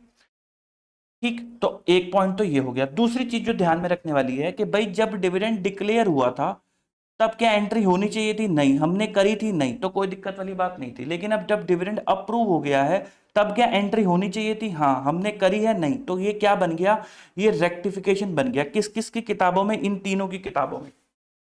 तो आपको रेक्टिफिकेशन करके चलना पड़ेगा। आओ जरा रेक्टिफिकेशन देखते हैं। हमने कहा एस लिमिटेड के प्रॉफिट सेम रहेंगे और ओपनिंग और क्लोजिंग इसने जो प्रॉफिट कमाया यही कमाया, क्यों, क्योंकि डिविडेंड की एंट्री नहीं कर रखी। फिर उसके बाद ओपनिंग प्रॉफिट से आपके 5 लाख के कमाया इतने का, देखो मैंने 20,000 माइनस कर दिए। जैसे ही मैंने 20,000 माइनस करे इसका मतलब क्या है कि मैंने एंट्री ठीक कर दी reserve and surplus to dividend payable, ये मैंने एंट्री ठीक कर दी डिविडेंड पेबल 20,000 से। इसका मतलब है मैंने बोल दिया कि अब एस लिमिटेड के रिजर्व्स जो हैं वो 20,000 रुपए से कम कर दिए और डिविडेंड पेबल की लायबिलिटी अज्यूम कर ली 20,000 रुपए से। फिर उसके बाद जो नेट प्रॉफिट बचा आफ्टर रेक्टिफिकेशन वो मैंने बांट दिया होल्डिंग और नॉन कंट्रोलिंग इंटरेस्ट में। यही काम मैंने ए में भी करा, एसोसिएट के अंदर 249 के प्रॉफिट्स आए और मैंने देखो रेक्टिफिकेशन कर दी। रेक्टिफिकेशन मैंने क्या करी, reserve and surplus account debit to dividend payable 15,000 रुपए से, 15,000 रुपए से। क्योंकि डिविडेंड की एंट्री किसी ने भी नहीं कर रखी तो आपको एच की किताबें भी ठीक करनी पड़ेंगी। तो देखो मैंने एच के पास भी एंट्री ठीक करी। मैंने एच के पास क्या एंट्री डाली, reserve and surplus account debit to dividend payable 50,000 से, 50,000 से। फिर उसके बाद क्योंकि एच ने कोई एंट्री नहीं कर रखी तो जो एच से डिविडेंड मिला होगा उसकी एंट्री भी डाली। मैंने उसकी क्या एंट्री डाली, मैंने बोला कि dividend receivable account debit to reserve and surplus या टू P&L 14,000 रुपए से, 14,000 रुपए से। सिमिलरली जो ए से एंट्री आनी थी वो भी मैंने डाली। ए से क्या एंट्री आएगी भाई, ए भी तो आपको एसोसिएट से जो आपको डिविडेंड मिलेगा, dividend receivable to reserve and surplus 6,000 से, 6,000 से। ठीक, ये सारी एंट्रियां मैंने रेक्टिफिकेशन की डाली। ये सब किस में डलनी है, स्टैंड अलोन के अंदर डलनी है, क्योंकि उन्होंने कर नहीं रखी ना। 50,000 की एंट्री उसने स्टैंड अलोन में नहीं कर रखी, डिविडेंड की इनकम की एंट्री उसने स्टैंड अलोन में नहीं कर रखी, और डिविडेंड जो उसको एसोसिएट से मिला उसकी भी एंट्री उसने स्टैंड अलोन में नहीं कर रखी। फिर उसके बाद हमने कहा कि चलो अब आगे बढ़ते हैं भाई। अब रिवाइज प्रॉफिट कितने आ गए, अब रिवाइज प्रॉफिट जो अपना 230 थे उसके शेयर आ गए 161 और 69,000। सिमिलरली 234 का 40% आ गया 93,600। जो भी रेड पेन से है वो सब चेंजेस हैं क्योंकि अब डिविडेंड की लायबिलिटी बना दी गई है। फिर मैंने कहा कि ए की इन्वेस्टमेंट कितनी थी, 1 लाख रुपए की, उस पर शेयर कैपिटल कितनी मिली, 40,000 रुपीज की शेयर कैपिटल, वो आपने माइनस कर दी। प्री प्रॉफिट्स कितने थे, 70,000 रुपए के प्री प्रॉफिट थे, कैपिटल रिजर्व आ गया 10,000 का। कंसोलिडेशन के पर्पज से आपको इसको इन्वेस्टमेंट के अंदर डालना पड़ेगा और एंट्री क्या करनी पड़ेगी, इन कंसोलिडेटेड बैलेंस शीट आपको एंट्री करनी पड़ेगी investment account debit to reserve and surplus यानी कि कैपिटल रिजर्व 10,000। तो देखो मैंने ये भी कर दी, इन्वेस्टमेंट को 10,000 से बढ़ा दिया। मेरे पोस्ट प्रॉफिट कितने निकल कर आए थे आफ्टर रेक्टिफिकेशन, मैंने वो भी ले लिए। अनरियलाइज प्रॉफिट मैंने माइनस कर दिया, 199,600 का मेरा अमाउंट आ गया। फिर मैं आ गया गुडविल सीआर के पास। तो मैंने कहा कि भाई गुडविल सीआर के अंदर कोई चेंज नहीं आया, 560 की थी, एनसीआई सेम 770, 7 लाख की नेट एसेट 70 और 70। फिर मेरा आया एनसीआई।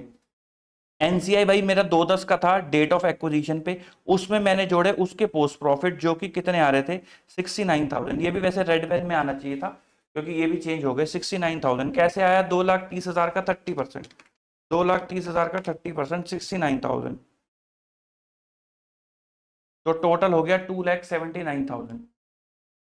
फिर कंसोलिडेटेड रिजर्व एंड सरप्लस की बात करते हैं भाई। होल्डिंग के 9 लाख रुपए के थे, पोस्ट प्रॉफिट एस से मैंने कितना जोड़ा आफ्टर ऑल रेक्टिफिकेशन 1,61,000, तो ये मैंने जोड़ दिया 161, ए का जोड़ा 93,600, गुडविल की इंपेयरमेंट डाली 70,000 की, कैपिटल रिजर्व जो डालना था इन्वेस्टमेंट वाला वो डाला 10,000 रुपए, इन्वेंट्री का प्रॉफिट माइनस करा, ये अपना डिविडेंड माइनस करा, और ये उनकी डिविडेंड की इनकम जोड़ी, और मेरा कितना आ गया 10,60,600। 10,60,600। अगर कोई बच्चा कहे कि सर ये एलिमिनेट होनी चाहिए, हाँ ये एलिमिनेट होनी चाहिए, तो मैंने इसको यहीं एलिमिनेट कर दिया प्रॉफिट के अंदर। आपका प्रॉफिट अगर आप इसको यहां एलिमिनेट करना चाहो अपने रिजर्व्स के अंदर एस के, हाँ यहां पे करना चाहो, तो आपका 2.5 लाख से शुरुआत हो जाएगी, और अल्टीमेटली आपको फिर ये ऐड नहीं करना पड़ेगा। बट मैंने कहा कि क्योंकि मैंने वही रेक्टिफिकेशन कर दी, तो इसलिए मेरे रिजर्व्स कम हो गए और मेरे को इसको अलग से ऐड करना पड़ गया।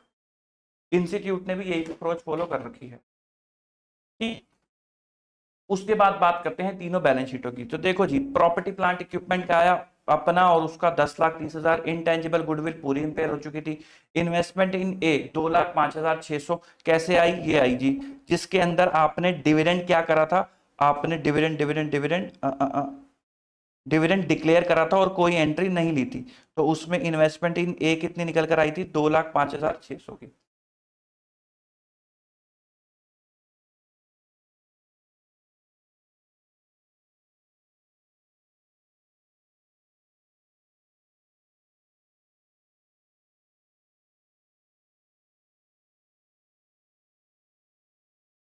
कोई एंट्री होती नहीं है। फिर इक्विटी शेयर कैपिटल एच की आ गई। अदर इक्विटी हमने कितनी निकाली थी? अदर इक्विटी हमने निकाली थी 11,10,600, वो देखो एच डी आ गई 11,10,600 की। फिर एनसीआई आ गया 2,85,000 रुपए का।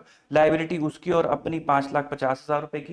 करंट लाइबिलिटी उसकी और अपनी 5,44 की, और बैलेंस शीट हो गई आपकी मैच।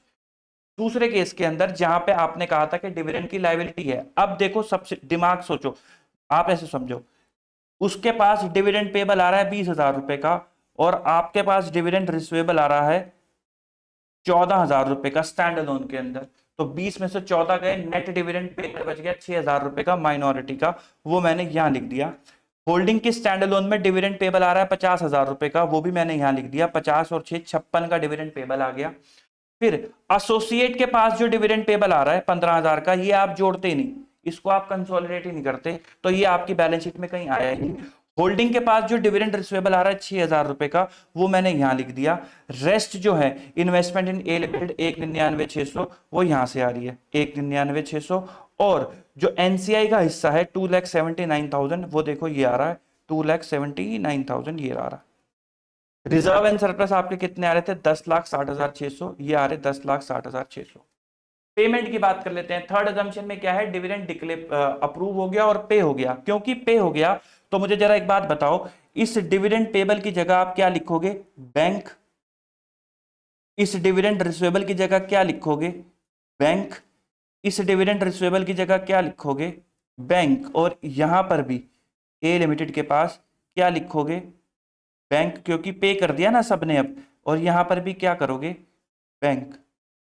आओ जरा अब देखते हैं आपके कैश एंड बैंक पे क्या फर्क पड़ेगा। बाकी सब कुछ सेम है, बस कैश एंड बैंक चेंज हुआ है। देखो ये कैसे आया। कैश एंड बैंक होल्डिंग का कितना था? कैश एंड बैंक होल्डिंग का था 89,000। आप बोलोगे भाई साहब 89,000 में से क्या क्या चला गया? 89,000 में से 50,000 चले गए, माइनस 50,000। फिर क्या जुड़ गया? 14,000 जुड़ गए, और क्या जुड़ गया? 6,000 जुड़ गए, तो ये होल्डिंग में जुड़ा। प्लस सब्सिडरी का कितना था? 98,000। सब्सिडरी का था 98,000, उसमें से आपने क्या माइनस करवा दिया? उसमें से माइनस करवा दिया आपने 20,000 रुपए। उसमें से आपने माइनस करवा दिए 20,000 रुपए।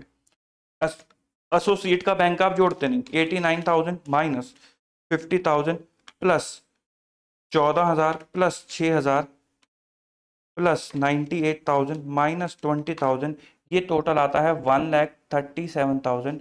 1,37,000 इस तरीके से आपका बैंक आया।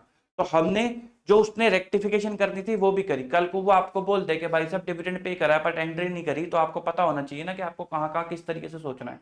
तो दिस इज द वे जो आपको करना है कि आप किस तरीके से डिविडेंड की और पेमेंट की टाइम पे एडजस्टमेंट करके चलोगे।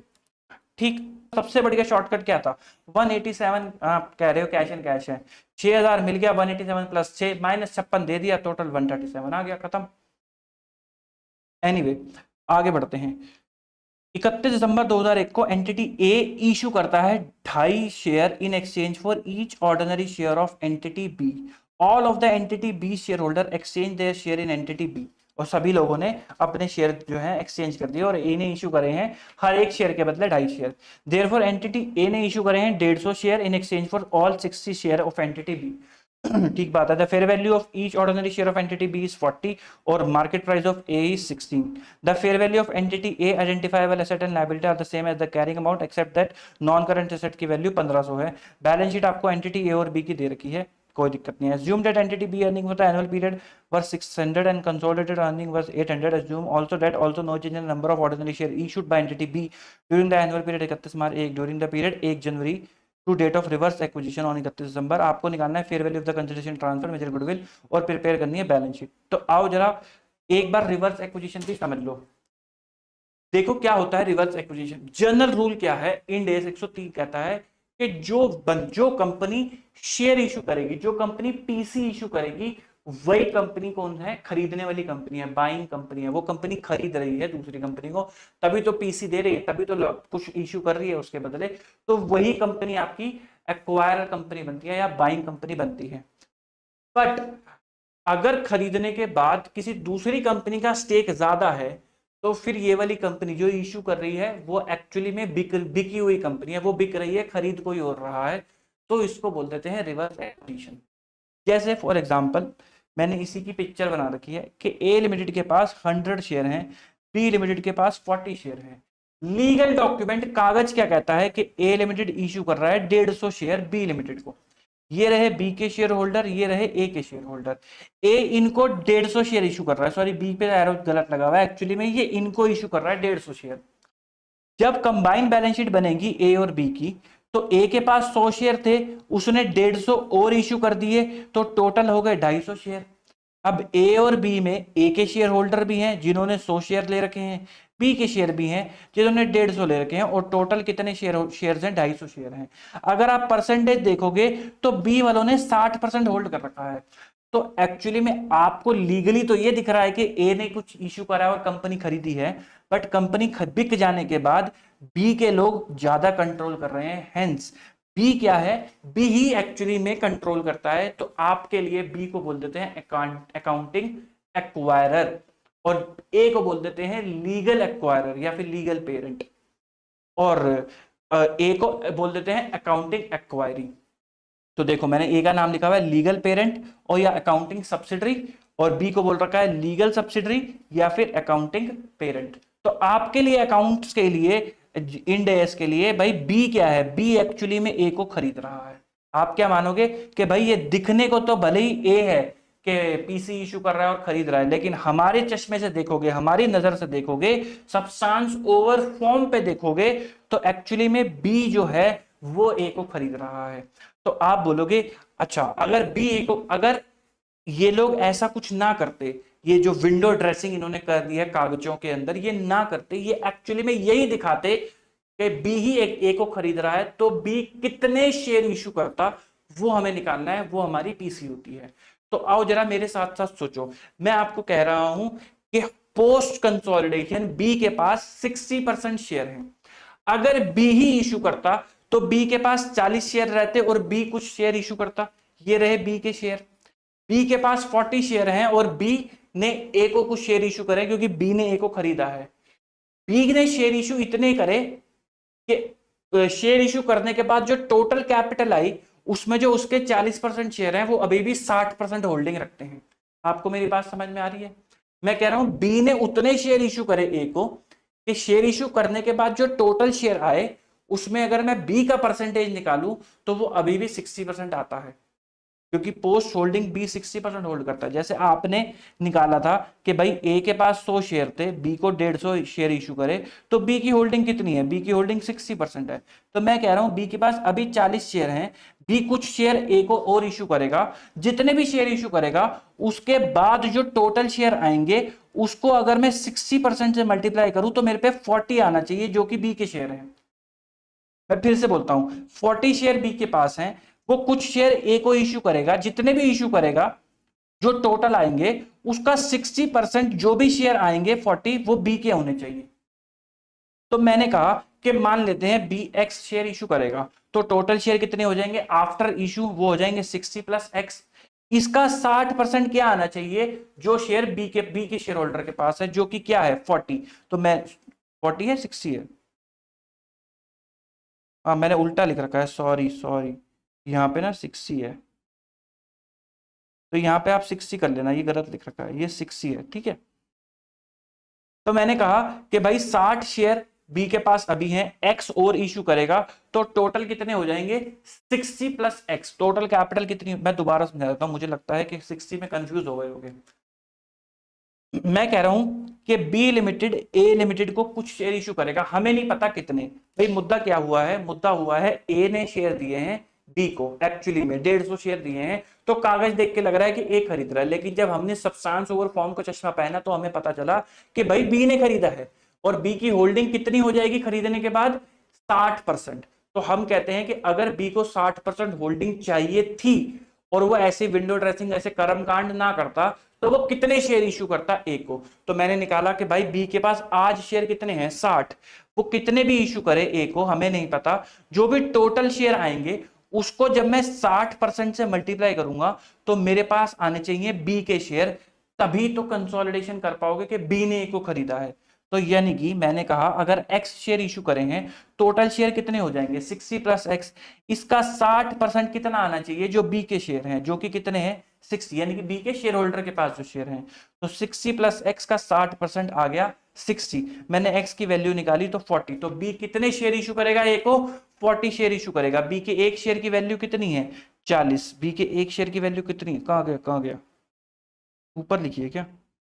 हाँ, एक शेयर की वैल्यू है 40, तो मैंने कहा कि बी की एक शेयर की वैल्यू है 40, तो 40 इंटू 40, 1600 की आपकी क्या आ गई?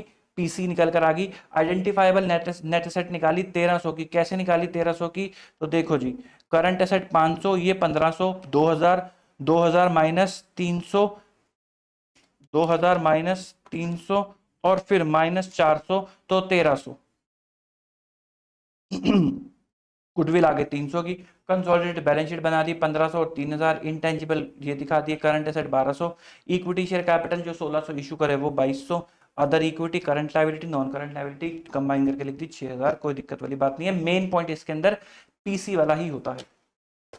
ठीक, आई होप यहां तक आपको समझ आ रहा होगा। अगर आपको किसी भी अब तक के क्वेश्चन में या और किसी कॉन्सेप्ट में डाउट हो तो आप मुझे रीच आउट कर सकते हो, कोई दिक्कत नहीं है। आपको मेरी कॉन्टैक्ट डिटेल्स मेरे चैनल पे मिल जाएंगे, वीडियो के डिस्क्रिप्शन में भी मिल जाएंगे, टेलीग्राम है, एनी अदर वे, जिस भी वे में आप कंफर्टेबल हो चाहे कमेंट कर देना। We will definitely taking care of your concept. अपने कॉन्सेप्ट के साथ कॉम्प्रोमाइज मत करना, क्योंकि यही एग्जामिनेशन में आपके साथ जाएंगे, रट्टा दूर तक नहीं जाएगा। ठीक, DEF लिमिटेड एक्वायर करता है 100% ordinary share of 100 each of XYZ limited on 1st of October 2001 को। DEF acquired 100% ordinary share of 100 of XYZ on 1st of October 31 March 2002। Price balance sheet आपको दे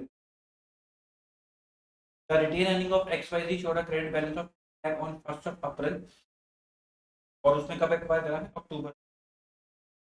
out of it dividend of 10% paid on 1st of November। भाई dividend कब pay करा है? November में। DEF limited ने recognize करा dividend. Fair value of plant and machinery on 1st of October 20 lakh, rate of depreciation is 10%।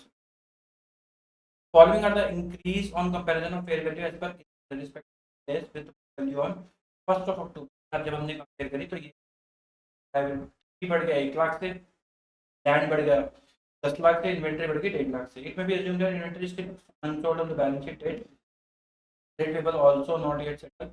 Also assume that other reserve of both the companies on March 2002 are same as on April। All fair value adjustments not set impact on consolidated आपको balance sheet बनानी है 2002 की। तो मैंने यहाँ पे सारी summary 2001 में रिजर्व थे इतने के प्लस 10 लाख के, ये देखो 10 लाख के, और ये 8-20 का 3 लाख रुपए देते हैं ना ओपनिंग में। यहाँ पे थे 18,20,000 के। 1 नवंबर को डिविडेंड दिया 10% का। प्लांट एंड मशीनरी की फेयर वैल्यू से बढ़ा दी, डेप्रिसिएशन का रेट था 10%। और लक्ष्मण रेखा कहाँ खींचूं, यहाँ पर। तो यहाँ तक की डीओए आपको निकालने के लिए यहाँ की कैपिटल प्लस यहाँ तक के रिजर्व देने पड़ेंगे। ध्यान रखना, ये वाली एंट्री आपने नवंबर में डाली है, reserve and surplus to bank की एंट्री आपने नवंबर के अंदर डाली है, यहाँ पे नहीं डाली है, ठीक। तो मैंने कहा कि आओ जरा निकालिए ड्यूरिंग द ईयर आपने कितना प्रॉफिट कमाया। भाई आपके पास ओपनिंग प्रॉफिट थे 13 लाख के, क्लोजिंग प्रॉफिट है 18,20,000 के। डिविडेंड आपने कहीं पूरे साल में तो प्रोवाइड फॉर करा ही है ना, अभी तो हम पूरे पूरे साल का प्रॉफिट निकालते हैं। तो वो आपने 2 लाख रुपए का डिविडेंड डाला, नेट प्रॉफिट आ गया आपका 7,20,000। मैंने कहा इस दिन तक प्रॉफिट्स कितने थे, भाई 13 लाख का प्रॉफिट एग्जिस्ट करता था, तो वो मैंने यहाँ लिख दिया। ये है अप टू डीओए, ये है डी आफ्टर डीओए। तो 13 लाख का प्रॉफिट यहाँ आ गया। फिर 7-20 कमाया, 7-20 यहाँ से यहाँ तक कमाया, 6 महीने के लिए इतना, 6 महीने के लिए इतना। तो 7-20 डिवाइडेड बाय 2, 3,60,000 रुपए आपने इस पीरियड के लिए कमाया, और 3,60,000 आपने इस पीरियड कमाया। तो 360 यहाँ लिखती है, 360 यहाँ लिखती है, आ गया ये। फिर बताओ ये वाली एंट्री कहाँ हुई है, ये वाली एंट्री तो नवंबर वाले दिन हुई है, यहाँ पे थोड़ा ना माइनस कर दो, यहाँ तक के प्रॉफिट तो उतने ही थे ना, तो ये आपने नवंबर वाले दिन की पोस्ट से माइनस कर दिया, क्या आ गया आपका टोटल। फिर उसके बाद उसने बोला टीपी जो है इंक्रीज हो गई, तो उससे आपका ट्रेड पेपर बढ़ेगा तो रिजर्व कम हो जाएंगे। Increase in land and building से रिजर्व बढ़ जाएंगे, इन्वेंट्री बढ़ेगी, एसेट बढ़ेगी तो रिजर्व बढ़ जाएंगे। Value of plant and machinery देखो आपने उसने बोला 20 लाख रुपए से बढ़ गई, या फिर 20 लाख रुपए की है। हाँ, वैल्यू कितनी की है, 20 लाख की है। आपके पास बैलेंस शीट डेट पे जो वैल्यू आ रही है 13.5 लाख रुपए आ रही है, 10% का रेट है, तो इसका मतलब पहले मुझे वैल्यू निकालनी पड़ेगी प्लांट एंड मशीनरी यहाँ पर, फिर मैं डेप्रिशिएट करके उसको यहाँ तक लेकर आऊंगा, फिर उसको 20 लाख से कंपेयर करूंगा। तो मैंने बोला 13.5 लाख रुपए की वैल्यू अभी कहाँ पर खड़ी है, 13.5 लाख यहाँ पे खड़ी है, जो कि 90% है। अगर मैं डेप्रिसिएशन का इम्पैक्ट हटा दूं तो मेरे पे यहाँ की वैल्यू निकल कर आ जाएगी। तो मैंने डेप्रिसिएशन का इम्पैक्ट हटाया तो 15 लाख रुपए निकल कर आ गई। फिर 1 अक्टूबर तक का मैंने डेप्रिसिएशन लगाया 10%, 6 महीने के लिए, तो मैंने सीधा 5% लगा दिया, 14,25,000। फिर वैल्यू आपको दे रखी है 20 लाख रुपए की, तो 5-25 में। फिर मैंने कहा एडिशनल डेप्रिसिएशन भी निकालते हैं। तो भाई साहब 15 लाख रुपए पे 5% लगाओगे 75,000 रुपए, भाई पूरे साल का तो डेप्रिसिएशन 15 लाख पे लगाओगे ना, यहाँ की वैल्यू थोड़ा ना लगा दोगे। तो 5% डेप्रिसिएशन लगाओगे 75,000 रुपए, रिवाइज वैल्यू 20 लाख पे लगाओगे तो 1 लाख। 5 कैसे आया, 10 का 1/2, 6/12। तो एडिशनल डेप्रिसिएशन आ गया मेरा 25,000। क्या आ गया मेरे आफ्टर एडजस्टमेंट। फिर मैंने निकाली गुडविल सीआर, भाई इन्वेस्टमेंट आपने 100% एक्वायर करनी थी। हाँ 100%, एनसीआई का चक्कर ही खत्म। तो गुडविल सीआर की भी बात कर लेते हैं। इन्वेस्टमेंट इतने की, नेट एसेट कितने की थी, 3285 प्लस 20 लाख की कैपिटल, इतने की नेट एसेट थी, ये आ गया आपकी गुडविल। या फिर कैपिटल रिजर्व। होल्डिंग कंपनी के पास प्रॉफिट्स कितने के थे, holding company total profits,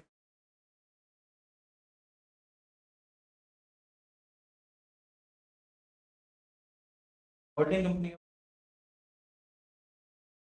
24 lakh plus 5 72, 29,52,000, 72,000, 29,72,000 post profits कितने कमाए, 135 के, 35 के प्रॉफिट कमाए, 135 आ गया टोटल। फिर पीपी का, होल्डिंग का, सब्सिडरी का, प्लस आपने जितने भी रिवैल्यूएशन करे, माइनस एडिशनल डेप्रिसिएशन आ गया, पीपी इन्वेंट्री जोड़ दी, और माइनस इन्वेंट्री से अपने जो आपने इन्वेंट्री की फेयर वैल्यूएशन बढ़ाई 1.5 लाख की, वो जोड़ दी।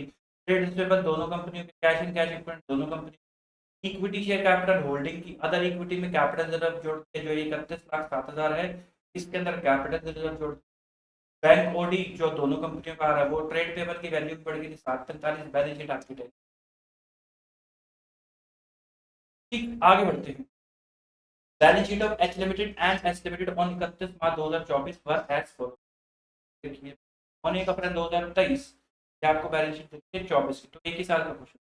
एच लिमिटेड के has 400 lakh share of rupees 10 each and 3,000 lakh in its earning in other equity। H limited acquire करता है 80% on 1 April at a consideration of 5800 lakh.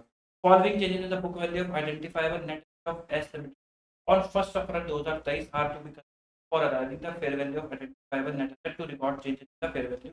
तो कहता है ये सब चेंजेस आपको करने हैं फेयर वैल्यू के लिए। और रेट ऑफ डेप्रिसिएशन एनसीआई को मेजर करना है फेयर वैल्यू पे, मेजर करनी 100 से। एच लिमिटेड ने माल बेच रखा है 200 लाख का, एस लिमिटेड को on credit at a profit of 50% good है, अभी भी माल नहीं पड़ा है। एस लिमिटेड इशू करता है चेक 40 लाख का in favour of H limited as a part of payment of purchase. तो एस लिमिटेड ने अपने जो वो है 40 लाख रुपए से पेबल रिसीवेबल गिरा दिए, क्योंकि उसने तो चेक दे दिया ना। जो चेक अभी भी रिसीव नहीं करा है एच ने, और एच ने नहीं गिराए होंगे, तो 40 लाख रुपए का क्या हो गया, cheque in transit. Dividend payable represent dividend declared out of the acquisition profit. As limited credited is dividend in profit and loss account। तो कहता है कि भाई एच लिमिटेड ने अपना जो डिविडेंड है पीएनएल में डाला, जो पीएनएल डालना चाहिए था। यहाँ पे डिविडेंड पेबल आ रहा है 400 का और डिविडेंड रिसीवेबल आ रहा है 300।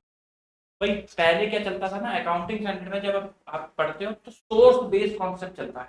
सोर्स बेस्ड कॉन्सेप्ट का मतलब क्या होता है कि डिविडेंड दिया तो कहाँ से दिया, प्री से दिया या पोस्ट से दिया। इन डेज में कोई प्री पोस्ट नहीं चलता कि प्री से दिया या पोस्ट दिया। इन डेज में कि भाई इस दिन की आई ने देख लो कि जिस दिन एक्वायर करी उस दिन नेट एसेट कितनी, इसलिए हम देखते हैं कि भाई एंट्री किस दिन डाल रखी है, क्योंकि आपको उस दिन की आई ने देखनी है, ठीक। बट अगर कुछ नहीं गिवन तो आपको फिर पोस्ट ही देना पड़ेगा। आ जाओ सॉल्यूशन पे। तो मैंने यहाँ पे पूरी की पूरी समरी छाप रखी है। 1/4/23 को date of acquisition 400 lakh share 10 rupees के हिसाब से 1000 लैक्स, फिर 80% शेयर 5800 के हिसाब से आपने खरीदे। NCI fair value goodwill impairment. H ने इसको माल बेच रखा है 200 लाख का, एस ने 40 लाख का चेक दे रखा है और 5000 के शेयर रिजर्व में है। तो ओपनिंग रिजर्व 3000 है, क्लोजिंग 5000 है। डिविडेंड उसने कितना दिया था, 400 का डिविडेंड पेबल था, तो डिविडेंड कितना डिक्लेयर, प्रॉफिट कमाया 2400 का प्रॉफिट कमाया। तो 1 अप्रैल को एक्विजिशन 3000 यहाँ आ जाएगा, जो भी 2400 कमाया वो यहाँ आ जाएगा। 400 कुछ नहीं बोला तो फिर पोस्ट से ही भाई पोस्ट का प्रॉफिट चला गया तो 2000 ये आ गया। फिर उसने आपको बोला था कुछ एसेट में चेंजेस करने को, भाई वो बोला 2500 से 2800 बढ़ा दो, 3 से इन्वेंटरी कम कर दो, बढ़ा दी, कम कर दी, एडिशनल डेप्रिसिएशन बढ़ा दिया 30 का, और फिर उसके बाद 80 के हिसाब से प्रॉफिट निकाला, गुडविल निकाली, इन्वेस्टमेंट 5800 की। एनसीआई का शेयर जो है वो निकाला। एनसीआई शेयर आपको फेयर वैल्यू पे करना है। फेयर वैल्यू कितनी है, 80% की फेयर वैल्यू, 80% की फेयर वैल्यू अगर 5800 है तो 20% की, 80% की फेयर वैल्यू अगर 5800 है तो 1450 टोटल आ गई बात। इस दिन की 1 अप्रैल की आपकी नेट एसेट कितनी, शेयर कैपिटल प्लस रिजर्व थे इतने की, कैपिटल थी 4000 की, आ गई 7000 की, माइनस करके आ गए 250, इम्पेयरमेंट उसने कहा 100 की कर देना। एनसीआई आपने फेयर वैल्यू पे ली है तो ये 100 दो हिस्सों का है, एनसीआई का भी है और होल्डिंग का भी है, तो 80-20 में बटेगा। एनसीआई निकाला 1450 की ये वैल्यू, पोस्ट प्रॉफिट एनसीआई के कितने थे 93 के, 93 के ये डाले 100 का 20 1800, कंसोलिडेटेड रिजर्व ये निकाले, ये लिए होल्डिंग के, पोस्ट प्रॉफिट होल्डिंग के थे 1576 के, तो 1576 इम्पेयरमेंट करी 100 का 80%, unrealised profit on stock minus करा 20 का, क्योंकि होल्डिंग ने माल बेच रखा है तो प्रॉफिट किसने कमाया होगा, होल्डिंग ने कमाया होगा, सब्सिडरी ने थोड़ी ना कमा लिया होगा, तो वो माइनस होल्डिंग से माइनस करा। Loss on cancellation of debenture भी होगा, यहाँ देखो 13% डिवेंचर 3000 रुपये के हैं, 1000 डिवेंचर इन नेस्ले लिमिटेड 1500 के, और उसके पास 100 रुपीज का एक डिवेंचर है।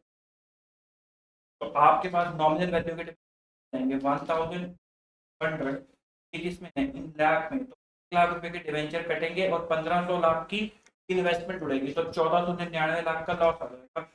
1499 लाख का लॉस मैंने यहाँ से कितना आ गया 16297, इसमें balance sheet the H S 300 से बड़ी 30 का डेप्रिसिएशन, एच एस 330 का unrealised profit, goodwill 150 after impairment rate plus this minus इसके अंदर 160 होंगे ना, लेने हैं उसने तो चेक मिला ही नहीं तो 160 माइनस कर दिए, कैश एंड कैश इक्विवेलेंट में चेक इन हैंड जोड़ दिया, डिविडेंड रिसीवेबल, अब होल्डिंग बोल रहा है कि मेरे को डिविडेंड लेना है 320 का, 320 का डिविडेंड उससे लेना है सब्सिडरी। अब तो सब कुछ जुड़ गया, अब तो होल्डिंग और सब्सिडरी एक ही हो गई, अब थोड़ा ना कोई डिविडेंड होगा किसी से।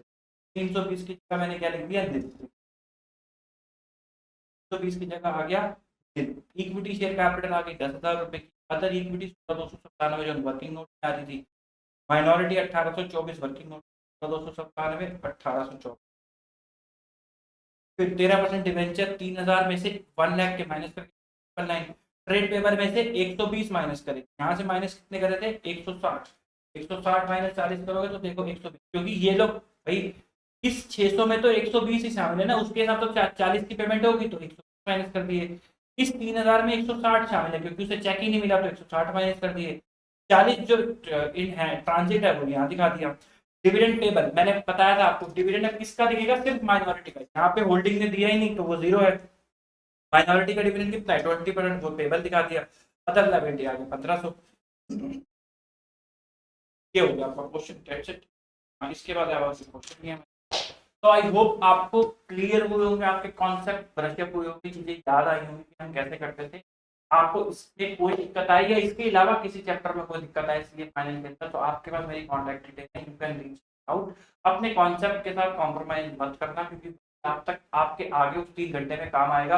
रट्टे में ना भूल जाओगे, रट्टे में याद ही नहीं आएगा कि क्या सोचा था, क्या करना था, क्या कैसे करना था, ये करना था या वो करना था। कॉन्सेप्ट पता होगा कि हाँ ऐसी चीजें चल रही है, तो आपको हमेशा याद रहेगा और लाइफ टाइम तक याद रहेगा, कोई दिक्कत नहीं आती। तो अपने कॉन्सेप्ट के साथ इससे कॉम्प्रोमाइज मत करना। मिलते हैं आपसे, एग्जाम्स आपके आ रहे हैं ऑल ऑफ यू। इस टाइम पे बहुत प्रेशर होता है, टाइम बड़ा कीमती है, ऐसे लगता है कि कुछ याद नहीं आ रहा, कुछ पढ़ा और समझ नहीं आ रहा, बट ऐसा नहीं है। आप लोगों ने बहुत मेहनत की है, आप लोगों ने हर एक कॉन्सेप्ट की अच्छे से प्रैक्टिस करी है। जितना सिलेबस आपका हो गया है तो करके जाओ, नई ज्यादा सीखने की जरूरत नहीं है, क्योंकि अब इस कम ड्यूरेशन में ना कुछ होने वाला नहीं है, बस टाइम वेस्ट होगा। अगर आप नई चीजों को समझने की कोशिश भी करोगे, टाइम वेस्ट होगा। मॉडल टेस्ट पेपर जो इंस्टीट्यूट के आए हैं, ट्राई करो उनको करने में, क्योंकि ना अलग अलग चैप्टर से जब स्ट्राइक होती है ना चीजें, तो हमारा माइंड को एकदम याद करना पड़ता है कि आज मैंने कंसोलिडेशन कर लिया, फाइनेंशियल इंस्ट्रूमेंट तो करा नहीं, क्वेश्चन आ गया मॉडल टेस्ट पेपर में फाइनेंशियल इंस्ट्रूमेंट का, तो क्या मुझे याद आ रहा है या नहीं आ रहा है, क्या मुझे दिमाग में आ रहा है कि नहीं आ रहा है। जैसे फाइनेंशियल इंस्ट्रूमेंट का ओसीआई का फाइनेंशियल लायबिलिटी का एक पॉइंट आरटीपी में आया, वो इंपॉर्टेंट पॉइंट है, तो क्या मुझे याद आ रहा है या नहीं आ रहा है। क्या ओसीआई में अगर जा रहा है तो नॉन रिसाइकल जाएगा या रिक्लासिफाइड बेसिस पे जाएगा। तो उस चीजों पे स्ट्राइक जब आता है ना, तो आपको चीजें याद आने लगती है, आप अपनी गलती रिमेंबर करते हो एंड वो आपको फिर याद रहती है कि हमें यहाँ पे गलती करते। तो इसलिए मॉडल टेस्ट पर करने से भले ही रिपीट करनी है, जो किताबें अभी कर रहे हो प्रैक्टिस, उसमें भी तो रिपीटेड ही क्वेश्चन है, उसमें कोई नए थोड़ा ना छाप दिए उन्होंने, उसमें भी तो रिपीटेड ही क्वेश्चन है। तो मॉडल टेस्ट पेपर में भी अगर रिपीटेड है तो क्या दिक्कत है। तो मिलते हैं आपसे अगली वीडियो में। गुड बाय, टाटा, take care, good luck, bye.